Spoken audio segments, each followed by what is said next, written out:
Le script commence avec des marchands battant des demi-humains pour les faire travailler manuellement pour eux, et un marchand nommé Banaza fait également charger une cargaison par des demi-humains.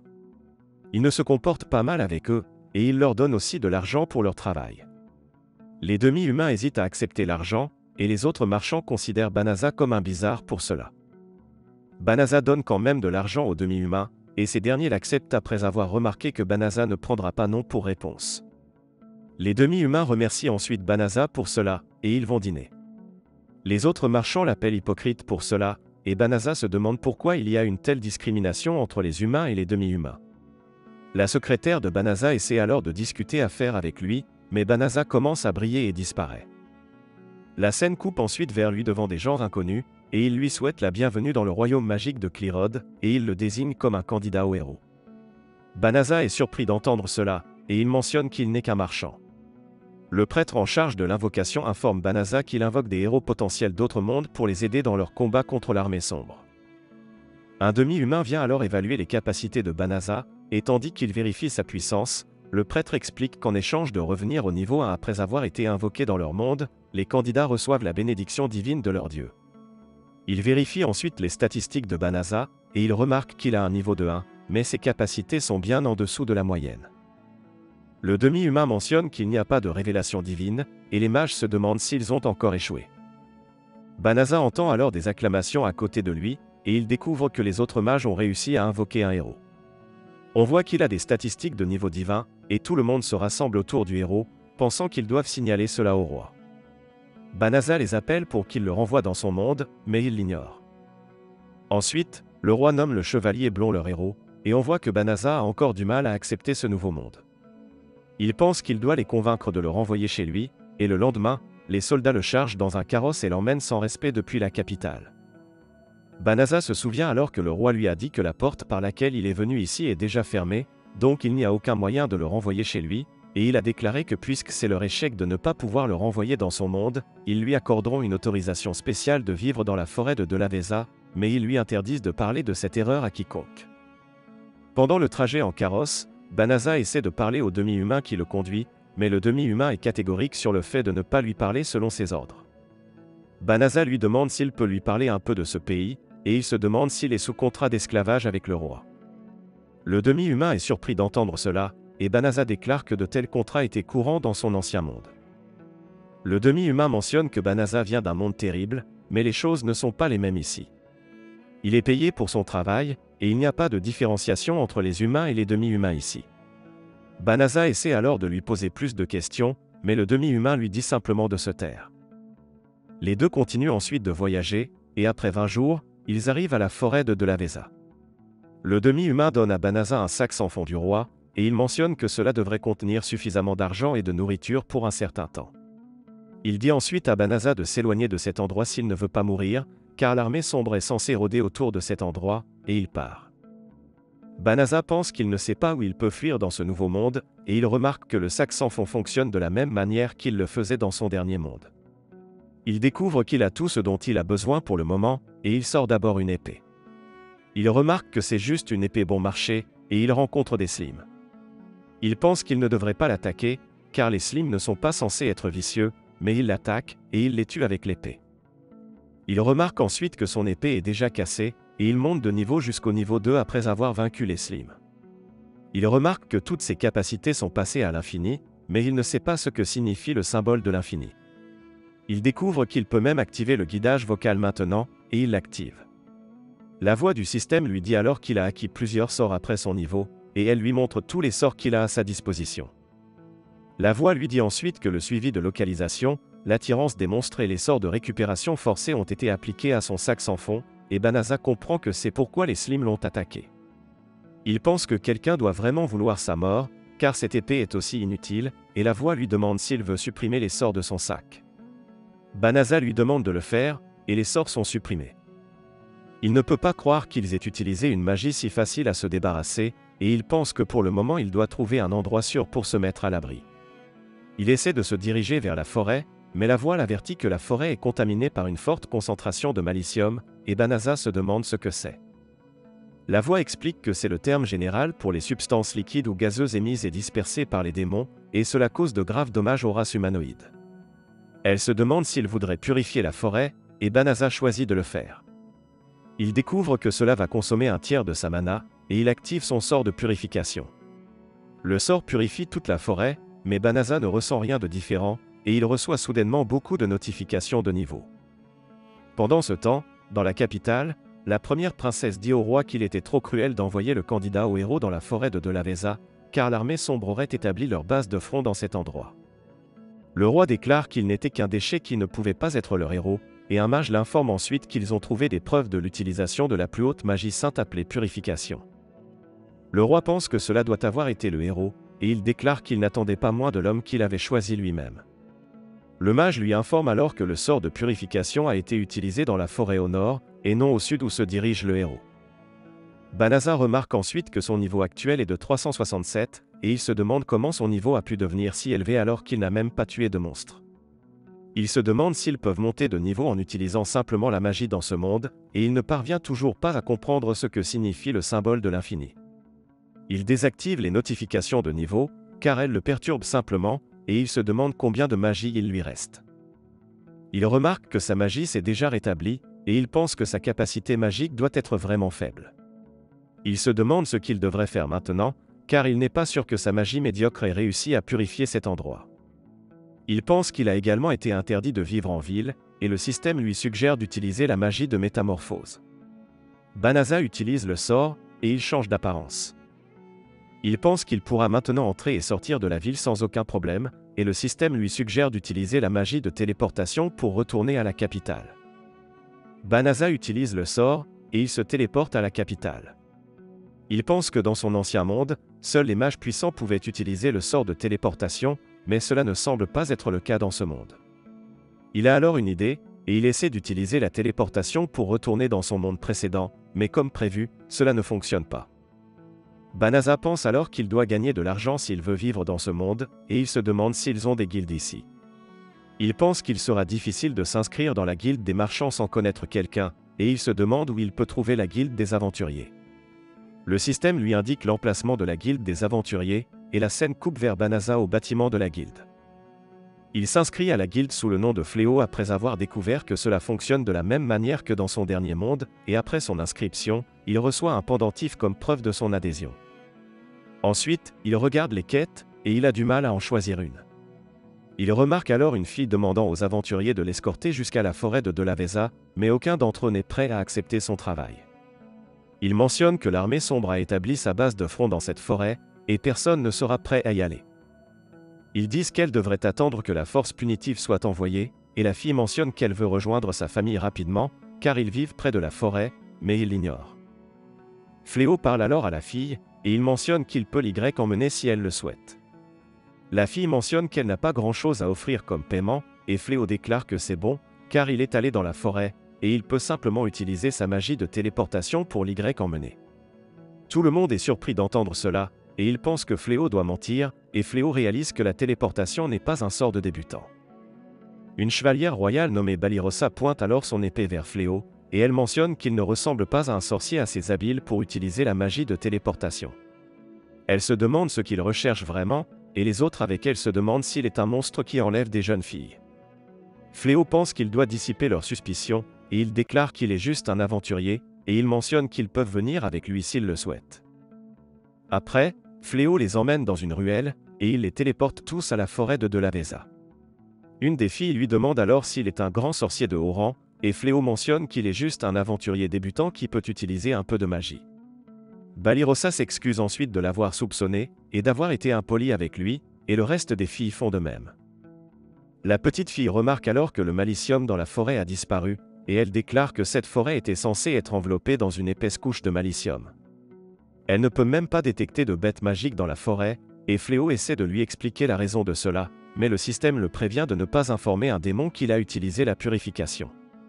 Balirosa pointe ensuite son épée vers la petite fille, et le reste de son groupe se prépare également à se battre. Elle demande à la petite fille de leur montrer sa vraie forme, et Fléau se demande ce qui se passe ici. Balirosa explique que la guilde a diffusé un avis selon lequel une fille suspecte demandait récemment de l'aide pour voyager jusqu'à la forêt de Delaveza, et comme elle voulait aller dans la forêt où était l'armée sombre, elle leur disait pratiquement qu'elle était suspecte. La petite fille se transforme alors en un loup géant, et elle se présente comme Fenris, la jeune sœur de Fangaril des Quatre Éternels. Elle mentionne qu'elle va leur faire regretter de lui avoir parlé de haut, et elle déclare que son frère ne l'a envoyé que pour observer l'ennemi et trouver de la nourriture, mais comme ils l'ont découverte, elle devra les tuer. Elle libère alors du malicium de son corps, et cela fait tomber les filles à genoux. Balirosa mentionne qu'elle ne s'attendait pas à affronter quelqu'un lié aux Quatre Éternels, et on voit que le malicium n'affecte pas Fléau. Elle essaie ensuite d'attaquer Balirosa, mais Fléau la sauve, et il téléporte elle et le reste des filles de retour à la capitale. Fenris mentionne alors qu'elle va faire regretter à Fléau d'être resté derrière, et Fléau pense qu'il ne peut pas mourir avant de faire quelque chose dans ce monde, et il vérifie tous les sorts qu'il possède. Il essaie d'utiliser des sorts aléatoires un par un, mais Fenris parvient à trouver un moyen de tous les contrer. Fléau utilise alors sa magie gravitationnelle, et cela cloue Fenris au sol. Fléau pense qu'il doit saisir la victoire car c'est maintenant sa chance, et il se demande quel sort il peut utiliser. Le système lui suggère le sort de soumission, et il explique qu'en l'utilisant, le lanceur peut exercer un contrôle total sur les pensées et les actions de la cible. Fléau ne veut pas utiliser celui-là, car il pense que c'est comme la rendre esclave, et il demande au système de trouver une autre solution. Pendant ce temps, Fenris essaie d'utiliser plusieurs sorts pour échapper à la magie gravitationnelle, mais le système annule tous ses sorts, et il continue de suggérer à Fléau d'utiliser la soumission. Fléau refuse d'utiliser ce sort quoi qu'il arrive, et il pense qu'il ne peut pas changer ses idéaux juste parce qu'il est dans un autre monde.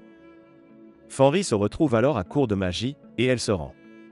Elle déclare qu'un guerrier qui ne peut plus se battre n'a pas de moyen de vivre, et elle demande à Fléau de mettre fin à ses jours. Fléau mentionne qu'il ne veut pas la tuer, et il déclare qu'il n'a jamais aimé se battre pour commencer. Il annule son sort, et Fenris lui rappelle qu'elle est une guerrière démon qui se bat contre les humains. Elle se demande s'il veut vraiment lui laisser la vie sauve, et il déclare que les humains et les démons ne lui sont pas différents. Il mentionne simplement qu'il ne veut pas tuer quelqu'un qui s'est déjà rendu, et Fenris déclare qu'il est naïf, et elle se transforme en forme humaine. Fléau est embarrassé de la voir nue, et il couvre son corps. Il lui demande de promettre qu'elle ne commencera plus de combat avec les humains, et il déclare que si elle lui promet cela, il la laissera partir. Il se souvient alors qu'il avait des vêtements dans son sac sans fond, mais avant qu'il ne puisse les sortir, Fenris s'évanouit. Le système informe Fléau qu'elle dort simplement car sa magie est épuisée, et Fléau est heureux qu'elle ne soit pas en danger. Ensuite, nous voyons Fléau vérifier tous les sorts magiques qu'il possède, et nous voyons qu'il a installé une tente dans la forêt. Il se souvient que les gens de la guilde étaient surpris quand ils ont découvert qu'il pouvait utiliser la magie de téléportation, et il se demande pourquoi il peut utiliser de si grands sorts.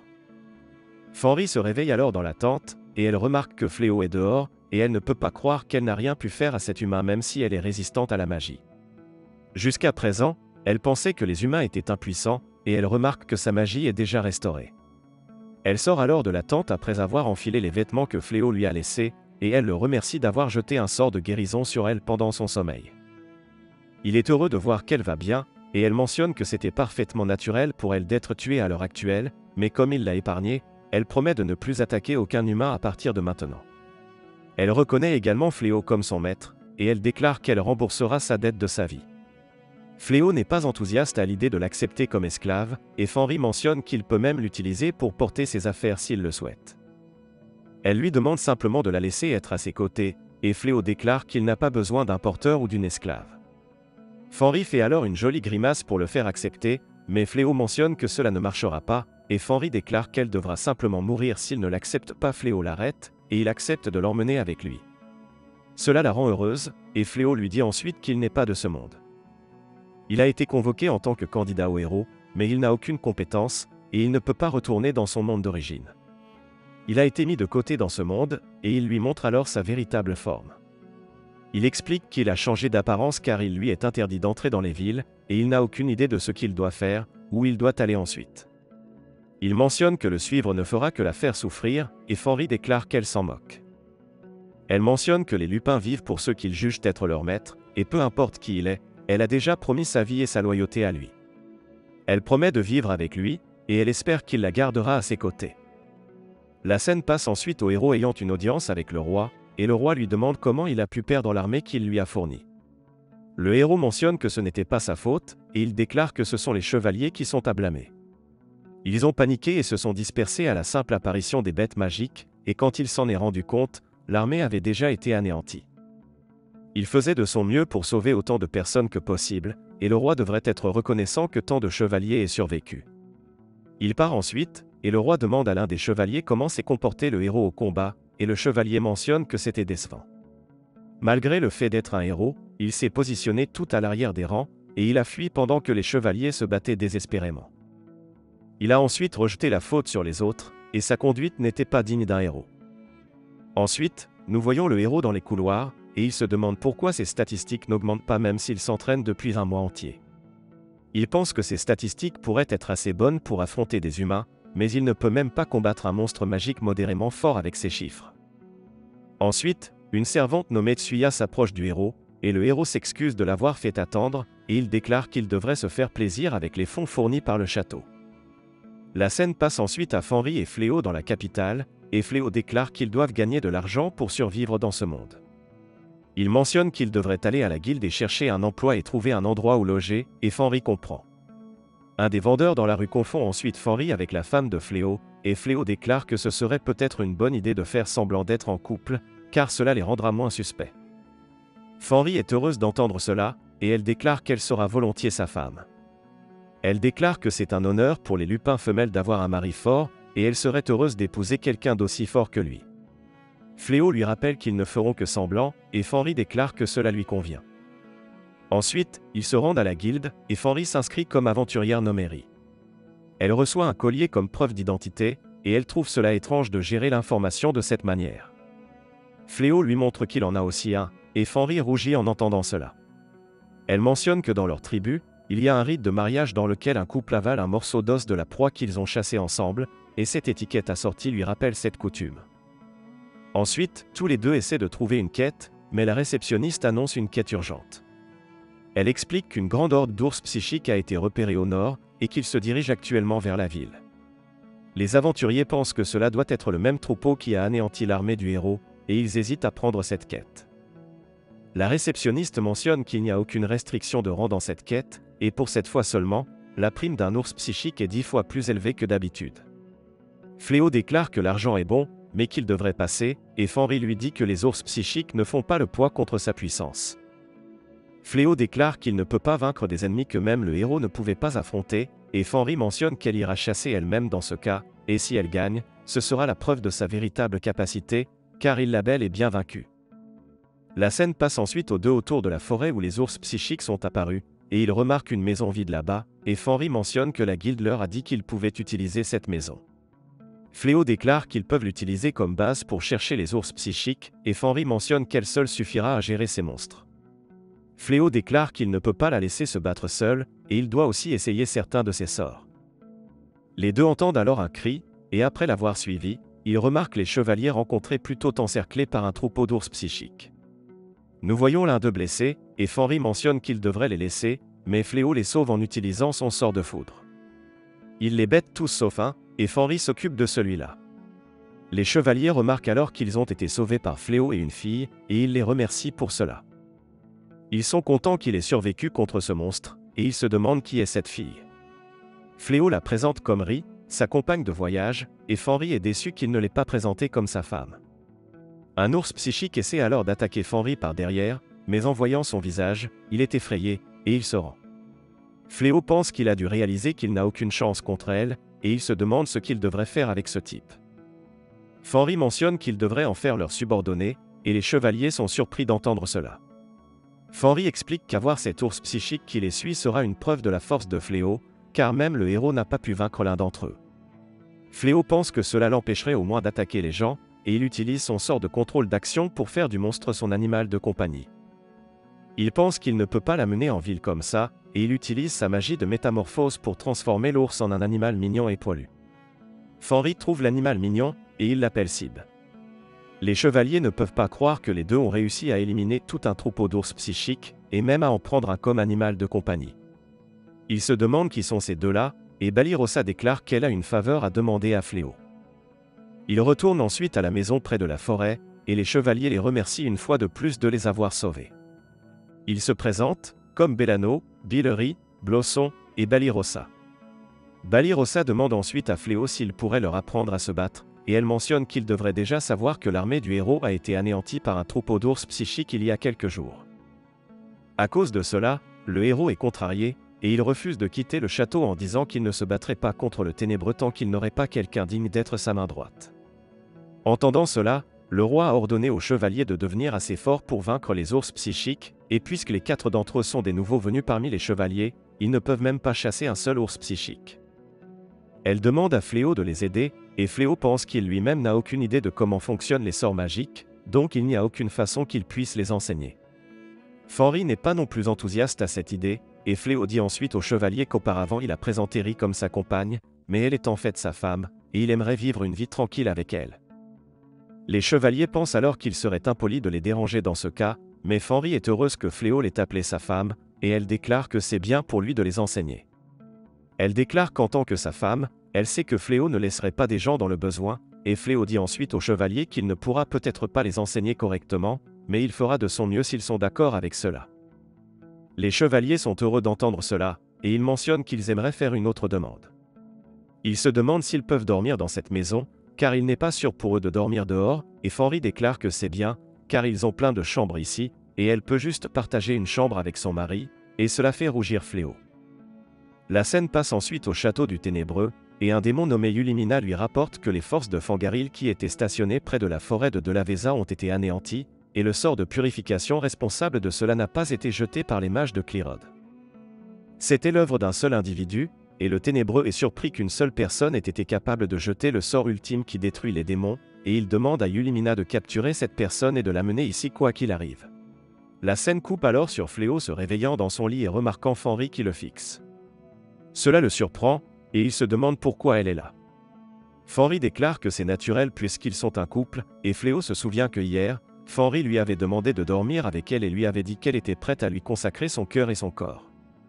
Fléau mentionne qu'ils ne peuvent pas faire ça, et Fenris lui demande s'il la déteste.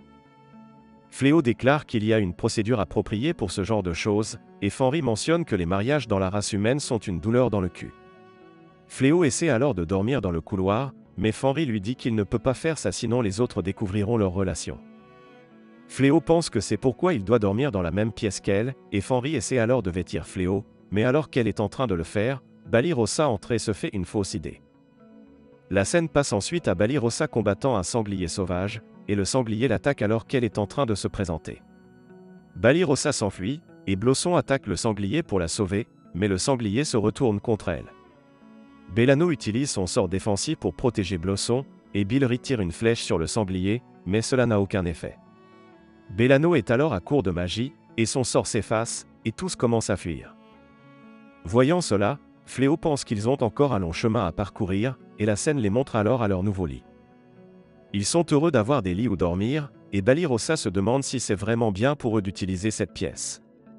Fléau déclare que c'est bien, car ils ont obtenu cette maison à prix réduit en récompense pour avoir vaincu les ours psychiques, et il ne peut pas les laisser dormir par terre, car cela prendra du temps pour les entraîner.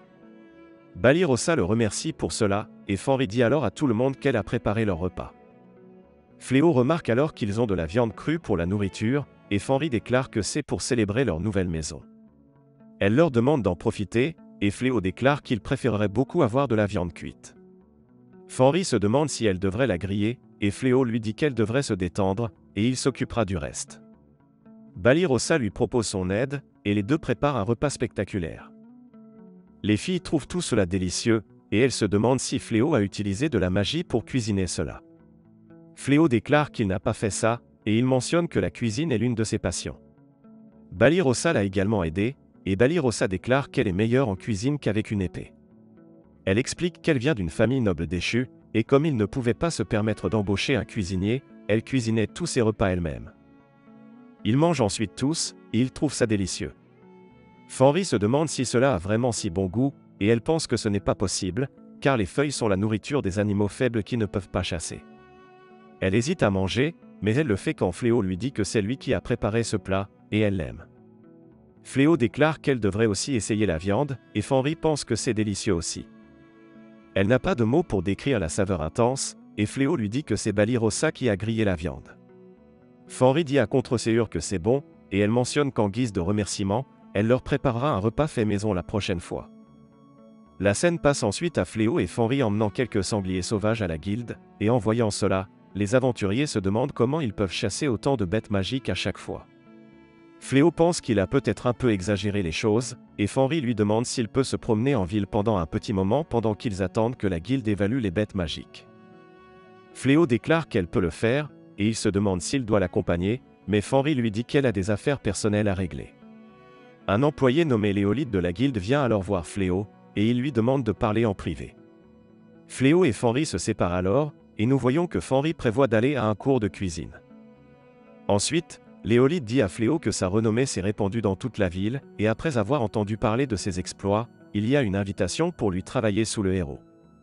S'il accepte, le roi le nommera chevalier honoraire, et Fléau est surpris d'entendre cela.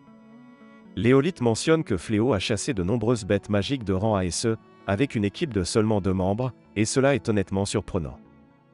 La guilde ne veut pas le laisser partir, mais pour sauver le monde, il aimerait aider le héros en utilisant son pouvoir. Il mentionne que c'est une chance que tout le monde n'a pas, et Fléau pense que cela pourrait être une grande opportunité pour les habitants de ce monde, mais il vient d'un autre monde, et il n'a aucune raison de combattre les démons.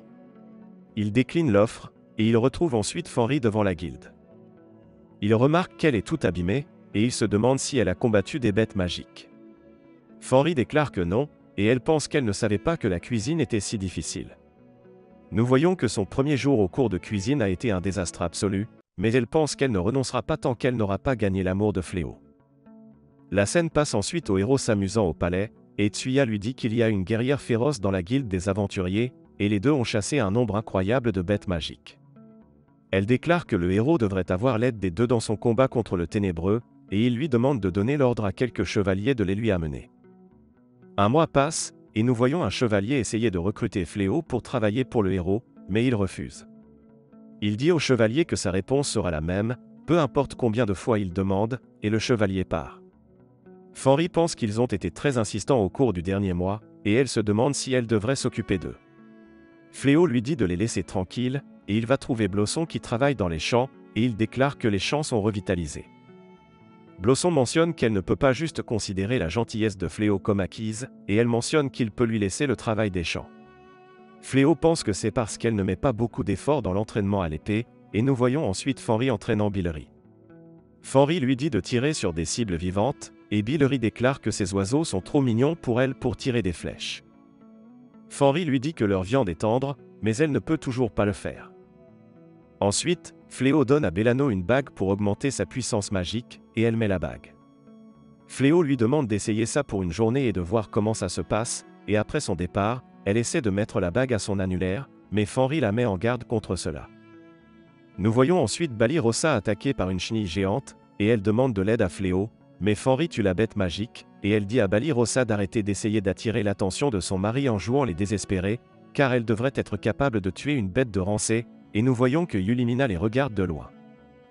La scène passe ensuite à tout le monde prenant un repas préparé par Fenris, et Fléau lui demande quand elle a appris à cuisiner. Fenris déclare qu'elle a suivi quelques cours de cuisine pendant que Fléau s'occupait des affaires à la guilde, et au début, elle pensait que cuisiner était une corvée, mais avec le temps, elle a réalisé à quel point c'était génial. Elle mentionne qu'avant, elle ne savait que combattre, mais ces derniers temps, elle a appris toutes sortes de nouvelles choses, et ça lui fait plus de bien que de devenir plus forte. Elle dit ensuite à Fléau qu'elle a préparé un autre plat pour lui, et elle lui sert du curry. Fléau aime ça, et elle est heureuse d'entendre ça. Nous voyons que Yulimina les observe, et elle se demande ce que la guerrière la plus redoutée parmi les démons fait entourée d'humains. Fenris remarque alors Yulimina, et elle lui demande ce qu'elle fait ici. Elle l'emmène à l'intérieur de la maison, et Fléau lui sert du thé. Fenris lui demande quelles affaires une alliée du ténébreux comme elle a ici, et Yulimina mentionne qu'elle est juste venue ici pour enquêter sur la région, et elle est tombée sur elle. Fenris lui dit qu'elle vit ici avec son mari, et elle se demande si Yulimina va les déranger. Yulimina mentionne qu'elle ne le fera pas, et elle remarque que Fenris a l'air d'une personne différente maintenant, et elle se demande comment elle peut être si calme en présence d'un démon. Elle utilise alors sa magie d'analyse de combat pour vérifier les statistiques de Fléau, mais elle est incapable de les lire. Elle trouve cela étrange, car même le ténébreux ne peut pas cacher ses statistiques d'elle. Elle mentionne ensuite qu'il y a eu quelques changements par ici dernièrement, et elle déclare qu'elle n'a trouvé aucune bête magique dans la forêt de Delaveza. Entendant cela, Fléau mentionne que son sort de purification a dû faire l'affaire si c'est le cas, et Yulimina est surprise d'entendre que c'est lui qui a lancé ce sort de purification. Elle dit ensuite à Fenris que cette personne est responsable de la mort de son frère et de tout son troupeau, et ils ne peuvent même pas entrer en contact avec Fangaril même maintenant. Fenris demande à Yulimina de se taire, et Fléau se demande si c'est vrai. Fenris lui dit qu'elle avait déjà compris que c'était lui qui avait utilisé la purification dans la forêt, car peu de gens peuvent lancer ce sort, et elle mentionne que son frère était un guerrier lupin, et il ne voudrait pas que sa mort soit pitoyable. C'était sa faute s'il a perdu si facilement même s'il faisait partie des 4 infernaux, et c'était elle qui avait pris la décision de faire de Fléau son maître, et ses sentiments là-dessus ne vont pas changer. Nous voyons ensuite que Bali Rossa et les autres ont entendu toute cette conversation, et Yulimina pense que cet homme est une menace pour l'armée sombre, et cela signifie que Fenris est également devenu une menace. Elle demande ensuite à Fléau de se battre avec elle en lui disant qu'elle veut tester la force de l'homme que Fenris a aimé, et elle pense qu'elle va les prendre tous les deux d'un coup. Fléau accepte cela, et Yulimina lui dit que les règles sont simples, et le match se terminera quand l'un d'eux se rendra. Le match commence et elle attaque Fléau avec un sort, mais Fléau parvient à le dissiper, et il utilise le sort de crucifixion pour l'allier. Yulimina ne peut pas se libérer de la contrainte, et elle se rend. Le lendemain, Fléau s'excuse auprès de Bali Rossa et des autres pour leur avoir caché des choses, et il mentionne qu'il ne leur en voudrait pas s'ils voulaient rapporter cela au château. Avant qu'ils ne prennent leur décision, Fenris leur dit qu'elle ne fait plus partie de l'armée sombre, et elle a décidé de se consacrer à son mari. Bali Rossa mentionne qu'habituellement, ils auraient rapporté cela au château, mais au cours du dernier mois, Fenris les a entraînés, et pour eux, elle est comme leur bienfaitrice. Ils déclarent qu'ils ne peuvent pas trahir leur bienfaitrice, et Fléau remercie tout le monde pour cela. Ils entendent alors du bruit venant de l'extérieur, et ils découvrent que Yulimina est de retour avec une armée de dragons. Les voyant, Bali Rossa mentionne que ces dragons ont détruit leur armée de nombreuses fois par le passé, et Yulimina déclare qu'elle laissera Fléau vivre s'il cède et accepte de devenir le subordonné du Ténébreux. Fléau est excité de voir des dragons pour la première fois, et Fenris se demande s'il n'y avait pas de dragons dans son dernier monde. Fléau déclare qu'il y en avait, mais il n'a jamais eu l'occasion de les voir. Yulimina s'énerve de le voir si insouciant, et elle essaie d'utiliser les dragons pour l'attaquer, mais Fléau utilise sa magie sainte appelée Marteau Céleste pour éliminer la plupart des dragons. Le reste des dragons s'enfuit, et Yulimina est surprise de voir cela. Blosson déclare que c'était incroyable, et elle mentionne qu'elle aurait dû leur lancer Saou pour profiter du moment, et cela aurait pu lui donner le titre de tueur de dragons, et elle aurait pu monter de niveau. Fléau lui demande si elle veut essayer, et il lui dit de juste leur lancer Saou. Blosson le fait, et Fléau utilise quelques sorts de renforcement sur la houe, et elle parvient à éliminer l'un des dragons en fuite. Cela donne à Blosson le titre de tueuse de dragons, et elle monte de niveau. Le reste des filles demande alors à Fléau de faire de même pour elle, mais il leur dit qu'il ne peut pas car les dragons sont déjà hors de vue, et elles sont déçues d'entendre cela. Le Ténébreux observe tout cela, et il est surpris qu'un simple aventurier ait ce niveau de puissance, et il déclare qu'il va régler le cas de cette personne lui-même. Après, nous voyons Fléau mettre une barrière autour de sa maison et il déclare que cela leur permettra de savoir s'il y a des démons dans la région. Fenris mentionne que c'est génial, et elle déclare qu'elle enverra le chat loin si elle revient ici. Elle mentionne que rien que de se souvenir d'elle la rend furieuse, et Fléau lui demande de se calmer. Fenris mentionne que Fléau est trop gentil même après avoir été attaqué par elle, et elle déclare qu'ils devraient rentrer chez eux pour le moment. La scène coupe ensuite sur Blosson vérifiant à nouveau son titre, et elle trouve toujours difficile à croire quel est le titre de tueuse de dragons. Les autres la taquinent à ce sujet, et Bali Rossa part chasser quelques bêtes magiques. Blosson pense que Bali Rossa est une personne stoïque, car elle sort s'entraîner seule tous les jours, et elle déclare qu'elle n'a obtenu le titre que grâce à Fléau, mais elle doit aussi être capable d'éliminer une bête magique de rang seule comme Bali Rossa. Ensuite, nous voyons Bali Rossa penser qu'elle aussi veut un titre à elle, et elle explique que le titre de tueuse de dragons est si prestigieux qu'il fait même d'un roturier un noble. C'est un titre convoité pour les aventuriers qui veulent atteindre le sommet, et si elle avait été juste un peu plus rapide, elle aurait pu obtenir ce titre elle-même, et elle aurait pu restaurer le statut de noble de sa famille. Cela aurait pu aider leur famille à retourner vivre au château, tout comme lorsque son père était chevalier. Un homme approche ensuite Bali Rossa et il déclare qu'une de ses connaissances habite dans cette région, donc il est venu leur rendre visite. Il lui demande si elle sait où ils habitent, et Bali Rossa est surprise de voir cette personne si légèrement équipée dans une forêt pleine de bêtes magiques. Elle lui demande ensuite s'il est familier avec Fléau, ou sa femme, et l'homme déclare qu'il connaît la femme. Balirosa pointe alors son épée vers lui, et elle mentionne que cela doit signifier qu'il est de l'armée sombre. Elle déclare que Fenris a déjà coupé ses liens avec l'armée sombre, et elle demande à l'homme quelle est son affaire avec elle. L'homme accepte qu'il appartient à l'armée sombre, mais il déclare qu'il est venu ici seulement pour parler à Fenris, et comme elle ne l'aime pas, il mentionne qu'il va partir tout de suite, mais il lui demande de dire à Fenris que la prochaine fois, ils devraient prendre le thé ensemble et parler des vieux temps. Balirosa se présente alors, et l'homme se présente comme Gozal, et il part. Ensuite, Fléau et Fenris viennent voir Balirosa, et ils lui demandent si elle va bien. Elle déclare que oui, mais elle mentionne qu'un certain gars nommé Gozal de l'armée sombre était là juste maintenant. Fenris réalise que l'homme utilisait un faux nom, et elle déclare que son vrai nom est Gol. Fléau dit à Balirosa qu'il est venu ici parce qu'il a eu une réaction de sa barrière, et il a été choqué de la voir pointer son épée vers le sombre. Balirosa n'arrive pas à croire qu'elle vient de rencontrer le sombre, et elle a peur de savoir qu'elle lui a pointé son épée. Elle pense qu'elle va sûrement être tuée, et le lendemain, Gol visite la maison de Fléau, et Fléau et Fenris le prennent à l'intérieur. Balirosa le remarque en chemin, et cela la fige. Ensuite, il s'assoit pour parler, et Gol remercie Fléau d'avoir pris soin de son subordonné l'autre jour. Balirosa se demande pourquoi elle est assise à côté de lui, et Fenris demande à Gol quelle est son affaire avec eux. Gol mentionne qu'il aimerait que Fléau rejoigne l'armée sombre. Fléau décline son offre, et Gol est surpris que Fléau refuse même une offre directe de sa part. Il mentionne que le roi de Clyrode doit être désespéré pour son pouvoir également, et il se demande pourquoi Fléau se cache ici tout en désobéissant au roi. Fléau mentionne que c'est étrange pour eux de penser qu'il doit se battre du côté des humains juste parce qu'il est l'un d'entre eux, et il déclare qu'il n'est même pas de ce monde à la base. Il ne sait même pas pourquoi ils se battent, et Gol est surpris que personne ne lui ait expliqué cela. Fenris déclare qu'il n'y a aucune raison pour son mari de le savoir, car il n'est pas intéressé par le combat, mais Gol commence quand même à expliquer la raison de cette guerre, et il mentionne que tout a commencé il y a 500 ans. Il déclare que le premier sombre était un autre monde venu pour conquérir ce monde, et les démons qui l'ont accepté étaient opprimés par les humains à ce moment-là. C'est ainsi que la guerre entre les humains et les démons a commencé, et plus la guerre dure, plus les rancœurs s'accumulent.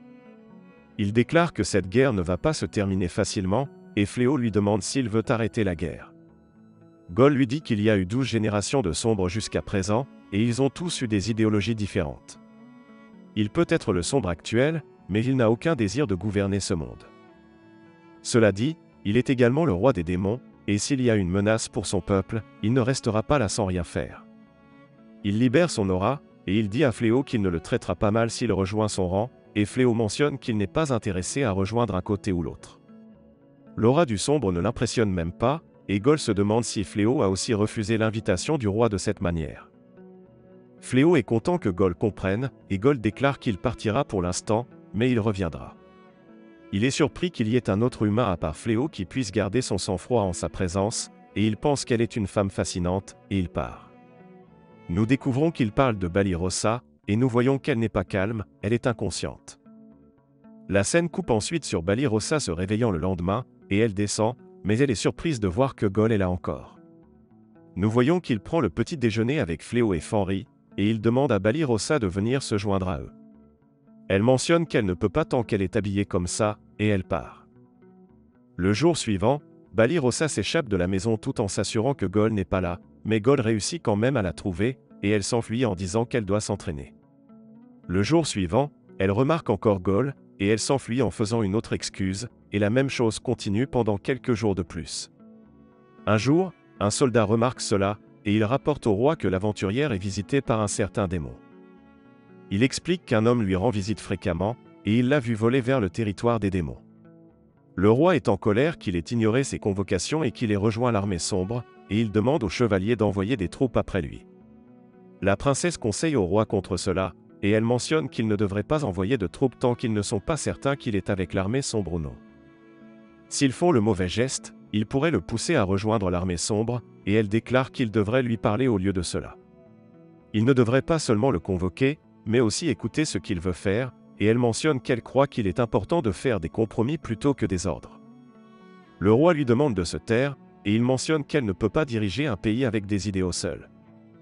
La princesse essaie de discuter, mais le héros arrive là, et il demande au roi de lui donner quelques troupes, et il fera obéir Fléau.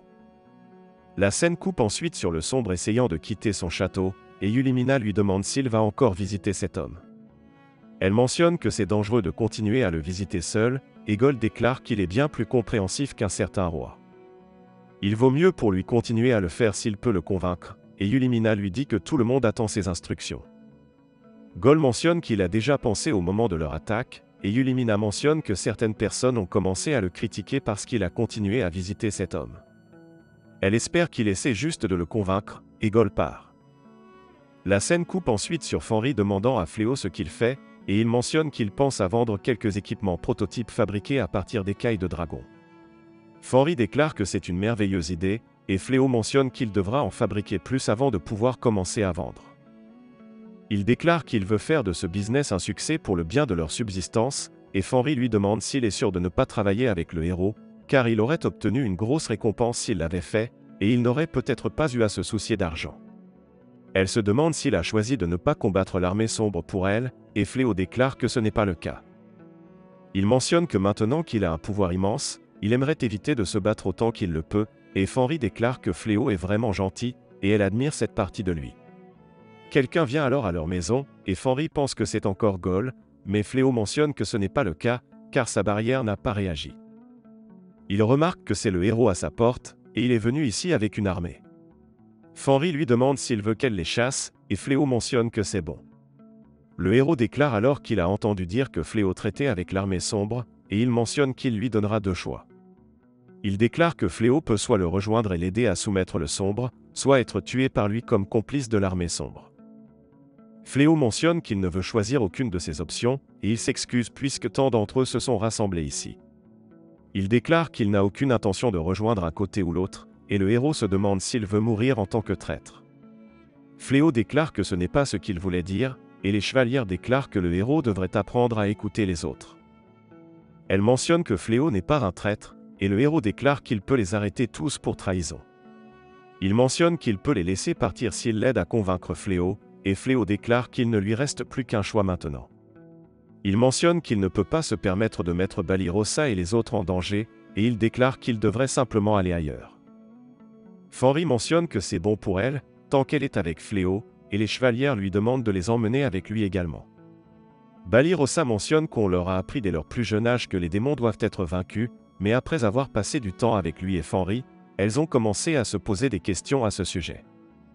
Elle se demande maintenant s'il est correct de combattre contre les démons, et elle ne pourra pas faire face à son père si elle suit ceux qui tournent leur force contre des innocents.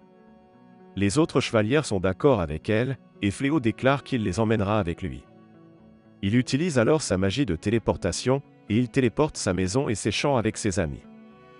Un des soldats remarque ensuite Gol, et il déclare que c'est le démon qui fréquente Fléau. Gol remarque que la maison est partie, et il se demande si ce sont ces soldats qui ont fait cela. Cela le met en colère, et il révèle sa véritable forme en tant que sombre. Il ordonne à ses sbires d'attaquer le royaume de Clyrode, et de montrer ce dont les démons sont faits, et le héros s'enfuit dès qu'il voit des ennuis. Ensuite, nous voyons que Fléau et les autres se sont téléportés près d'une ville appelée Otao, qui est à l'ouest de la capitale, et Fléau mentionne qu'il est venu dans cette ville récemment pour vendre quelques matériaux de dragon. Les chevalières pensent que cet endroit devrait être sûr à la fois du héros et du sombre, et Balirosa est heureuse d'apprendre cela. Fléau s'excuse de leur avoir fait subir cela à tous, et Fenris lui dit que ce n'est pas sa faute. Elle déclare qu'elle peut aller n'importe où tant qu'elle peut être avec lui, car elle est sa femme, et ils entrent tous à l'intérieur pour déjeuner. Après cela, nous voyons que les démons ont commencé une guerre contre les humains et ont conquis chaque ville avant le bastion nord des humains. En ce moment même, ils sont engagés dans un combat avec les humains au bastion nord, et un soldat informe le roi que les démons vont briser le bastion nord d'une minute à l'autre. Le roi lui demande ce que fait le héros, et le soldat mentionne qu'il se cache dans le bastion sud. Le roi ordonne aux soldats de le traîner dehors, et l'un des ministres du roi suggère qu'ils doivent convoquer tous les mages du royaume et se préparer à lancer une purification. Le roi n'est pas enthousiaste à l'idée d'utiliser cela, mais ses ministres affirment qu'ils n'ont pas le choix, car ils ne peuvent même pas compter sur le héros maintenant. Ils mentionnent qu'ils n'auront aucune chance contre les démons s'ils parviennent à briser le bastion nord, et ils demandent au roi de prendre rapidement sa décision. La scène coupe ensuite sur le sombre demandant à un démon nommé Grinil la situation sur le champ de bataille, et Grinil lui dit qu'il est temps. Le sombre déclare alors qu'il devrait battre en retraite, mais Yullimina ne comprend pas la raison derrière cela. Le sombre lui dit que les humains vont utiliser la purification, et il ne veut pas qu'un seul démon soit pris dedans. Pendant ce temps, dans la capitale, nous voyons de nombreux mages lancer la purification ensemble, et le roi est également parmi eux. Ils parviennent à lancer avec succès le sort et à chasser les démons. Ensuite, Fléau retourne chez lui, et Fenris le accueille de retour. Il lui demande si elle l'attendait, et elle affirme que oui, car elle savait qu'il était temps pour lui de revenir. Elle se demande s'il aimerait manger quelque chose, et Fléau déclare qu'il adorerait cela. Ils mangent tous ensemble, et Fenris demande à Fléau s'il a réussi à trouver un partenaire commercial. Fléau déclare que non, et il mentionne qu'aujourd'hui, il regardait simplement autour de lui, car il y a beaucoup de magasins à Otao. Il aimerait savoir combien ils facturent pour l'armure, et Blossom mentionne qu'elle pense à vendre les légumes de leur champ. Elle mentionne qu'elle ne peut pas continuer à vivre ici gratuitement, et Fléau lui dit qu'elle n'a pas à s'inquiéter de cela. Belléry déclare qu'elle pense à élever des chevaux, et elle mentionne que cela pourrait rapporter un bon revenu si elle peut les louer. Blossom lui dit que Belléry était gardien de chevaux de guerre au château, et qu'elle est habituée à s'occuper des chevaux. Fléau mentionne qu'elle peut utiliser le hangar à l'extérieur de la maison pour cela, et Balirosa et Bellano sont déprimés de ne pas pouvoir faire quelque chose qui pourrait leur rapporter de l'argent supplémentaire. Fenris leur dit que s'occuper d'elle n'est pas un gros problème pour elle, et elle mentionne qu'en tant que chef, c'est son devoir de prendre soin de sa meute, mais les deux filles n'aiment pas cela. Fléau leur demande de ne pas s'inquiéter de cela, et il mentionne qu'ils peuvent simplement les aider dans les tâches ménagères et se concentrer sur leur entraînement. La scène coupe ensuite au palais, et nous découvrons qu'avec la purification, l'armée sombre s'est retirée, et il faudra 3 mois pour que le sort s'efface, donc l'armée sombre ne pourra pas approcher la terre purifiée pendant cette durée. La princesse mentionne que c'est bien, mais à cause de ce sort, les mages ont épuisé toute leur magie, et il leur faudra 2 à 3 mois pour récupérer. Elle déclare qu'elle assurera les fonctions de son père selon la loi de Clyrode, car son père est également hors service, et comme premier décret, elle dépouille le héros de sa position. Elle mentionne qu'il n'a pas aidé alors que le pays était en danger, et c'est une punition appropriée pour son crime. Les ministres lui demandent comment elle compte traiter avec l'armée sombre dans ce cas, et il se demande si elle prévoit de convoquer un nouveau héros. La princesse déclare qu'ils n'ont pas assez de mages pour convoquer un nouveau héros, et elle mentionne qu'ils devraient consulter l'oracle.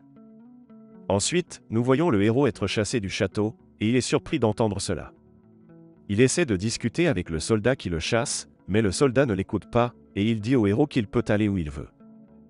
La scène coupe ensuite à Fenris et Fléau sur le point de dormir, et Fléau demande à Fenris si elle est réveillée. Elle affirme que oui, et il mentionne que Fenris a travaillé dur depuis qu'ils ont déménagé ici. Fenris déclare qu'elle fera tout si c'est pour Fléau, et Fléau essaie de lui dire qu'il lui est reconnaissant, mais elle s'endort sans l'écouter. Fléau pense alors qu'il était anxieux quand il a été jeté dans ce monde tout seul, mais d'une manière ou d'une autre, il a survécu, et il a réussi à trouver un emploi et une maison. Il sait qu'il ne pourrait pas avoir une vie paisible comme celle-ci s'il était seul, et le lendemain, les filles disent à Fenris et à Fléau qu'ils devraient sortir ensemble. Fenris est ravi d'entendre cela, mais Fléau n'est pas sûr, et Bellano lui dit que les couples mariés ne devraient pas avoir honte de sortir en rendez-vous. Fenris et Fléau se dirigent ensuite vers la ville pour leur rendez-vous, et ils vont dans toutes sortes d'endroits. Après avoir mangé, ils se promènent dans le marché, et Fléau dit à Fenris qu'il lui achètera un cadeau pour l'avoir toujours aidé. Il lui demande de choisir ce qu'elle veut, et Fenris est heureuse d'entendre cela, car elle n'a jamais reçu de cadeau auparavant. Les deux cherchent quelque chose qui attire leur attention, et ils tombent sur une broche. Fléau remarque qu'elle correspond à la couleur des cheveux de Fenris, et il l'achète pour elle. Il déclare qu'elle est magnifique dessus, et Fenris l'aime aussi. Ensuite, nous voyons Fenris regardant la broche seule la nuit, et en voyant cela, les autres filles pensent que les deux ont dû passer un bon moment, mais cela les rend envieuses du couple. La scène coupe ensuite à Fléau se réveillant la nuit, et il remarque que Fenris dort dans le même lit que lui. Cela le rend embarrassé, mais il la laisse être, pensant qu'elle doit être fatiguée, et ils dorment ensemble.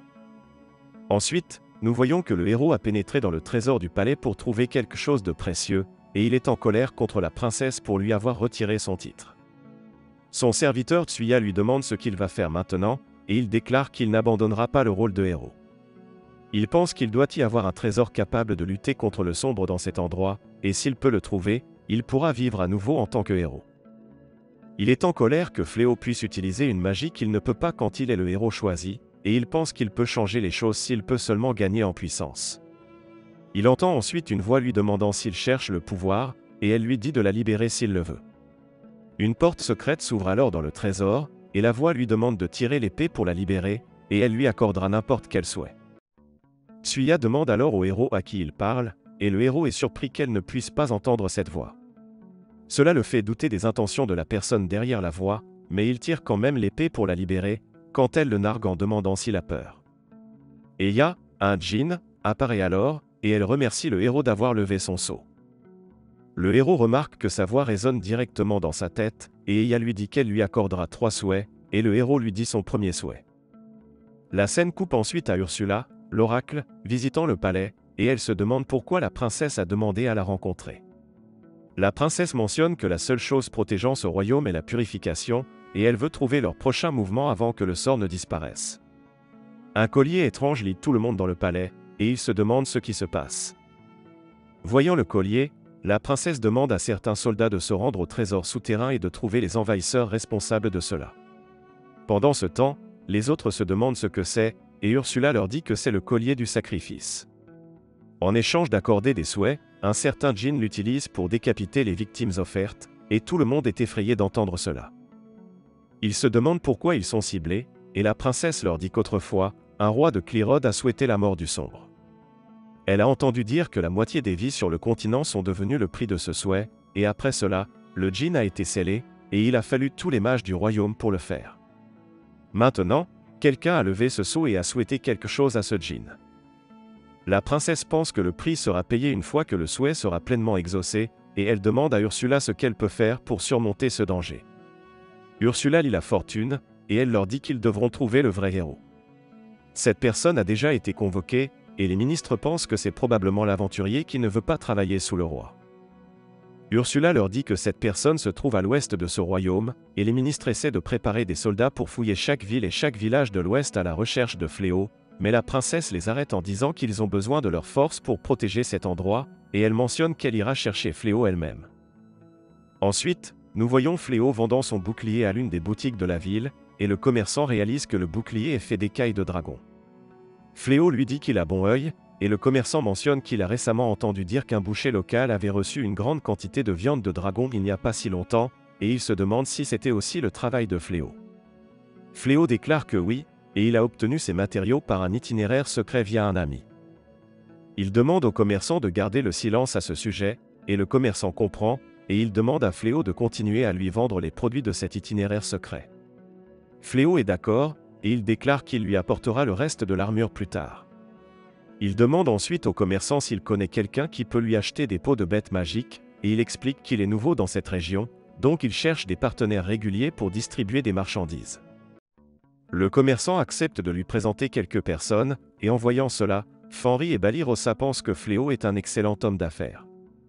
Fenris lui dit que Fléau a mentionné qu'il était marchand dans sa vie précédente, et Balirosa envie Fenris d'avoir Fléau comme mari, mais Fenris lui dit qu'elle a déjà un prétendant capable en Gaule. Balirosa n'est pas fan de cette idée, et Fléau arrive là. Il remercie Balirosa de lui avoir présenté cette boutique, et elle mentionne qu'elle venait souvent ici quand elle était chevalier, donc elle est contente d'être utile. Les trois rentrent ensuite chez eux, et en chemin, Fenris mentionne que Fléau semble apprécier de faire des affaires.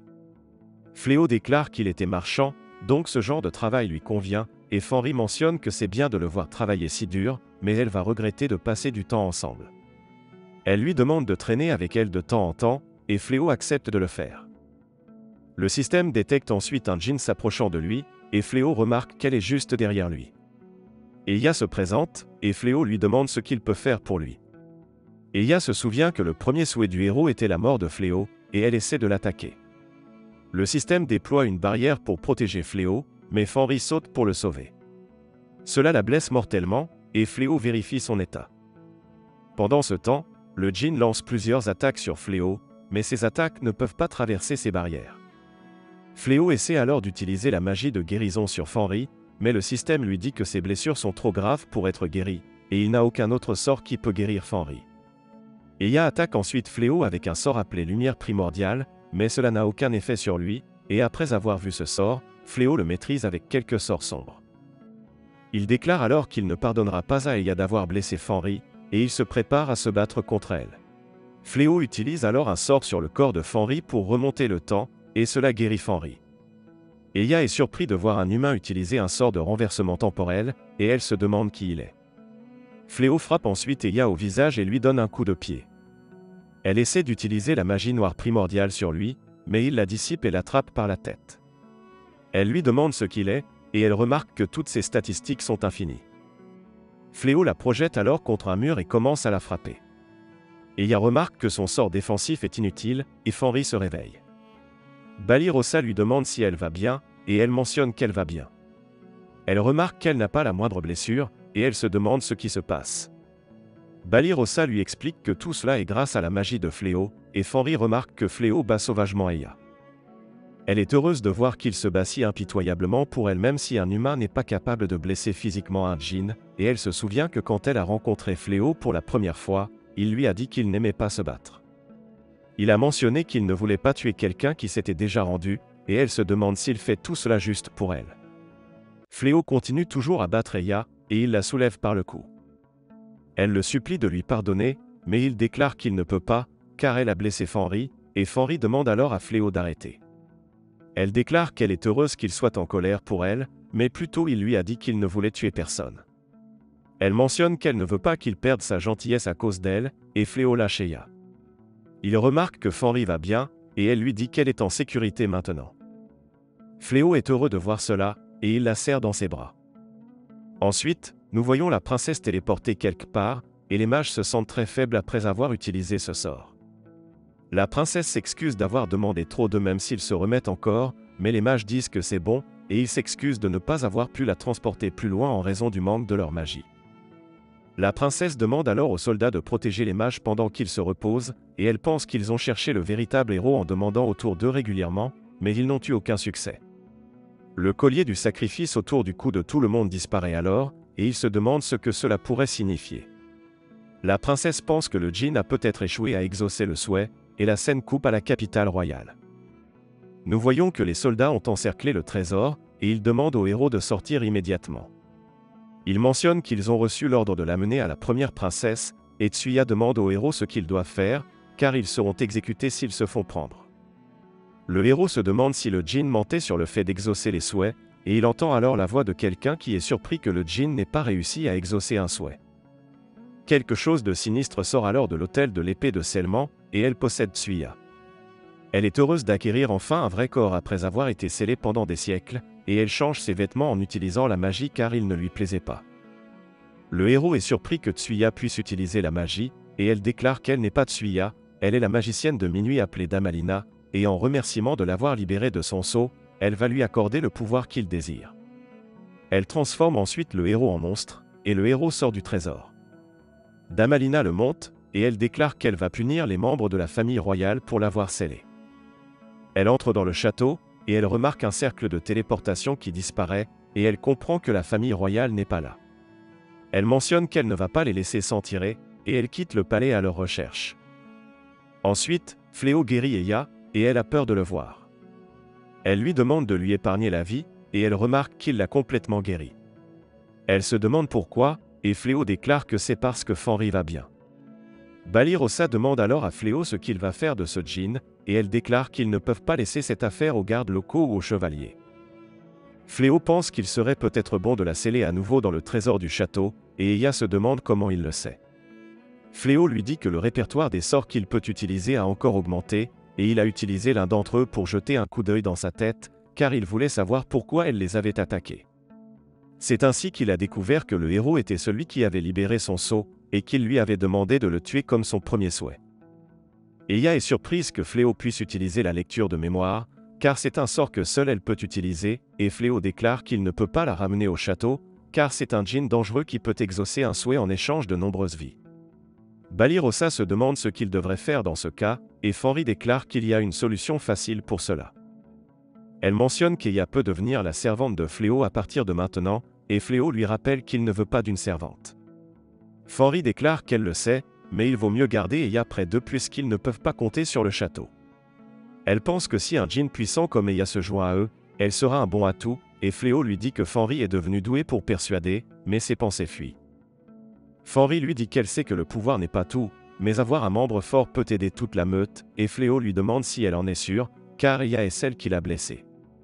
Fenris déclare que c'est frustrant qu'elle ait perdu contre elle, mais c'était à cause de sa propre faiblesse, et Fléau accepte sa décision puisqu'elle est si catégorique. Il demande à Eya de prendre sa main si elle peut jurer qu'elle ne prendra plus jamais la vie de quelqu'un, et Eya pense qu'avant cela, elle pensait que les humains étaient des créatures avides qui veulent satisfaire leurs propres désirs à tout prix, mais cet humain est différent. Elle prend la main de Fléau et déclare qu'elle aimerait voir ce qu'il va accomplir avec tout le pouvoir qu'il possède. Elle mentionne qu'elle offrira son pouvoir et son corps à lui, et Fléau s'excuse d'avoir été emporté plus tôt. Eya mentionne qu'il n'a pas besoin de s'excuser, et elle pense que ce souvenir des yeux remplis de haine de Fléau plutôt l'excite. Fenris sent qu'Eya pense à quelque chose d'effrayant, mais Eya nie ses accusations. Fléau pense alors qu'il devra remettre la ville à la normale, et il se demande s'il devrait utiliser son sort de renversement temporel pour cela. Eya demande à Fléau de ne pas utiliser ce sort à nouveau, et elle explique que ce sort déplace le temps dans une zone spécifiée, et donc il est facile que des accidents imprévus se produisent. Même quand elle utilise ce sort elle-même, elle limite ses effets à une seule personne, et c'est un sort qui n'était jamais censé être utilisé par un humain. Fléau se demande comment il peut utiliser ce sort dans ce cas, et Eya lui dit que c'est parce que toutes ses statistiques sont infinies. Fléau réalise que c'est ce que ce symbole étrange signifie, et Eya explique que tant qu'il a ses statistiques, il peut utiliser la magie d'acquisition totale que seul un transcendant peut utiliser. Elle mentionne que dès qu'il a été touché par un sort, il peut utiliser ce sort ainsi que tous ces types de magie, et Fléau réalise que puisqu'il a été touché par son sort, il peut utiliser la magie que seuls les djinns peuvent normalement utiliser. Eya déclare que c'est exact, mais utiliser la magie de renversement temporel causera quand même des accidents, et elle lui demande de ne pas utiliser ce sort à nouveau. Fléau comprend, et il utilise la magie de restauration pour réparer la ville. Ensuite, ils rentrent tous chez eux, et Blossom et les autres filles ont peur de voir un djinn. Eya leur dit qu'elle va vivre ici à partir de maintenant, et elles sont surprises que les djinns existent réellement. Fléau déclare qu'il l'a amenée ici car elle n'a nulle part d'autre où aller, et Balirosa dit à Eya qu'elle a préparé sa chambre. Billery lui demande s'ils vont bien vivre avec un djinn, et Balirosa mentionne qu'ils vont bien s'en sortir tant que Fléau est là. Elle montre ensuite la chambre à Eya, et la scène coupe à Fléau pensant à son combat avec Eya la nuit. Balirosa lui demande s'il va bien, et Fléau déclare qu'il pensait juste à quelque chose. Il s'excuse auprès de Balirosa de l'avoir effrayée dans l'après-midi, et elle lui dit que ce n'est pas grave, car elle n'a pas eu peur. Fléau lui dit alors qu'il peut avoir du pouvoir, mais il n'a aucune idée de comment l'utiliser, et Balirosa déclare qu'elle n'a pas le même pouvoir que lui, mais elle a une confusion similaire. Elle mentionne qu'elle s'est trompée sur qui sont ses alliés et ses ennemis, et en ce moment elle se demande pourquoi elle essaie d'être forte, et contre qui elle doit se battre. Elle déclare qu'elle n'aurait pas eu à se poser des questions comme ça, si elle ne les avait pas rencontrés tous les deux, et elle leur est reconnaissante à tous les deux pour cela. Ensuite, Fléau va dans sa chambre, et il remarque que Fenris a l'air déprimé. Il lui demande si quelque chose ne va pas, et Fenris monte sur Fléau. Elle se demande si Fléau va retourner dans son monde, et il lui demande pourquoi elle pense ça. Fenris lui rappelle qu'Eya a dit qu'il est capable de lancer n'importe quel sort dont il a été touché, et maintenant qu'il peut utiliser la magie d'un djinn, il pourrait peut-être rentrer chez lui. Elle lui demande de ne pas la laisser derrière lui, et de l'emmener avec lui, et Fléau lui dit qu'il ne va pas partir. Il mentionne que son monde n'est pas un endroit adapté aux demi-humains, et il n'a pas l'intention de laisser derrière lui. Il demande à Fenris si elle va être sa femme pour de vrai cette fois, et il mentionne que l'idée de la perdre lui a fait réaliser combien il chérit son existence. Il déclare qu'il ne peut plus envisager une vie sans elle maintenant, et Fenris lui dit qu'elle les a toujours considérés comme un vrai couple marié. Elle mentionne qu'on ne lui a enseigné que comment se battre et diriger une meute, mais elle a appris beaucoup de sentiments après avoir rencontré Fléau. Fléau l'embrasse alors, et Fenris se souvient qu'il lui a dit plus tôt qu'il avait adopté cette apparence pour échapper au château, et elle lui dit qu'il n'a plus besoin de se cacher, mais Fléau mentionne que c'est qui il est dans ce monde. Il déclare que son ancien nom et son apparence peuvent rester dans le passé, et savoir qu'elle se souvient de cela, lui suffit. Fléau essaie alors d'aller plus loin avec Fenris, mais il remarque qu'Eya les regarde, et il se demande depuis combien de temps elle est là. Elle déclare qu'elle est là depuis le début, et elle mentionne que c'est son devoir en tant que servante de Fléau de connaître ses allées et venues à tout moment. Fléau lui interdit de faire cela à partir de maintenant, et il déclare qu'elle doit apprendre un peu le bon sens si elle veut rester ici. Fenris se met aussi en colère contre Eya, et Blossom et les autres peuvent tout entendre dans l'autre pièce, et il pense qu'il devrait baisser la voix pendant une conversation comme celle-ci. Eya déclare alors qu'elle se rendra invisible la prochaine fois qu'elle les espionnera, et ils lui disent qu'elle ne peut pas faire ça. La scène se coupe ensuite à la princesse qui demande autour d'elle si quelqu'un connaît Fléau dans une boutique, et elle se demande si le propriétaire connaît un aventurier capable de vaincre des bêtes magiques seul. Le propriétaire déclare qu'il n'a jamais entendu parler de quelqu'un comme ça, et la princesse quitte la boutique. Elle se demande où pourrait être Fléau, et ailleurs nous voyons Fléau prendre le petit déjeuner avec les autres. Il mange et trouve que la nourriture est délicieuse, et Fenris mentionne que Eya l'a aidé à cuisiner. Eya déclare qu'elle aurait aussi pu le faire en utilisant la magie, mais Fenris ne le voulait pas, et Fenris mentionne que c'est son devoir de cuisiner pour son mari et sa meute. Elle déclare que Eya peut aider avec le nettoyage et la lessive si elle le souhaite, et Eya lui dit qu'elle nettoiera cette maison en un instant. En entendant cela, les autres sont troublés, car ils gagnaient leur vie en faisant le nettoyage et la lessive, et si Eya prend en charge ces tâches, ils ne seront plus que des parasites. Fléau remarque alors que les autres sont déprimés, et il se demande ce qui ne va pas. La scène se coupe ensuite à Blossom travaillant dans les champs, et elle déclare qu'elle ne va pas perdre face à ce djinn quand il s'agit de travailler dans les champs.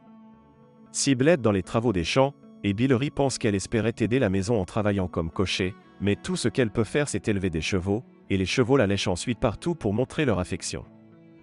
Nous voyons ensuite Bellano penser à son père et son frère, et elle s'excuse auprès d'eux, car elle a quitté les chevaliers avant de pouvoir devenir une mage royale comme eux.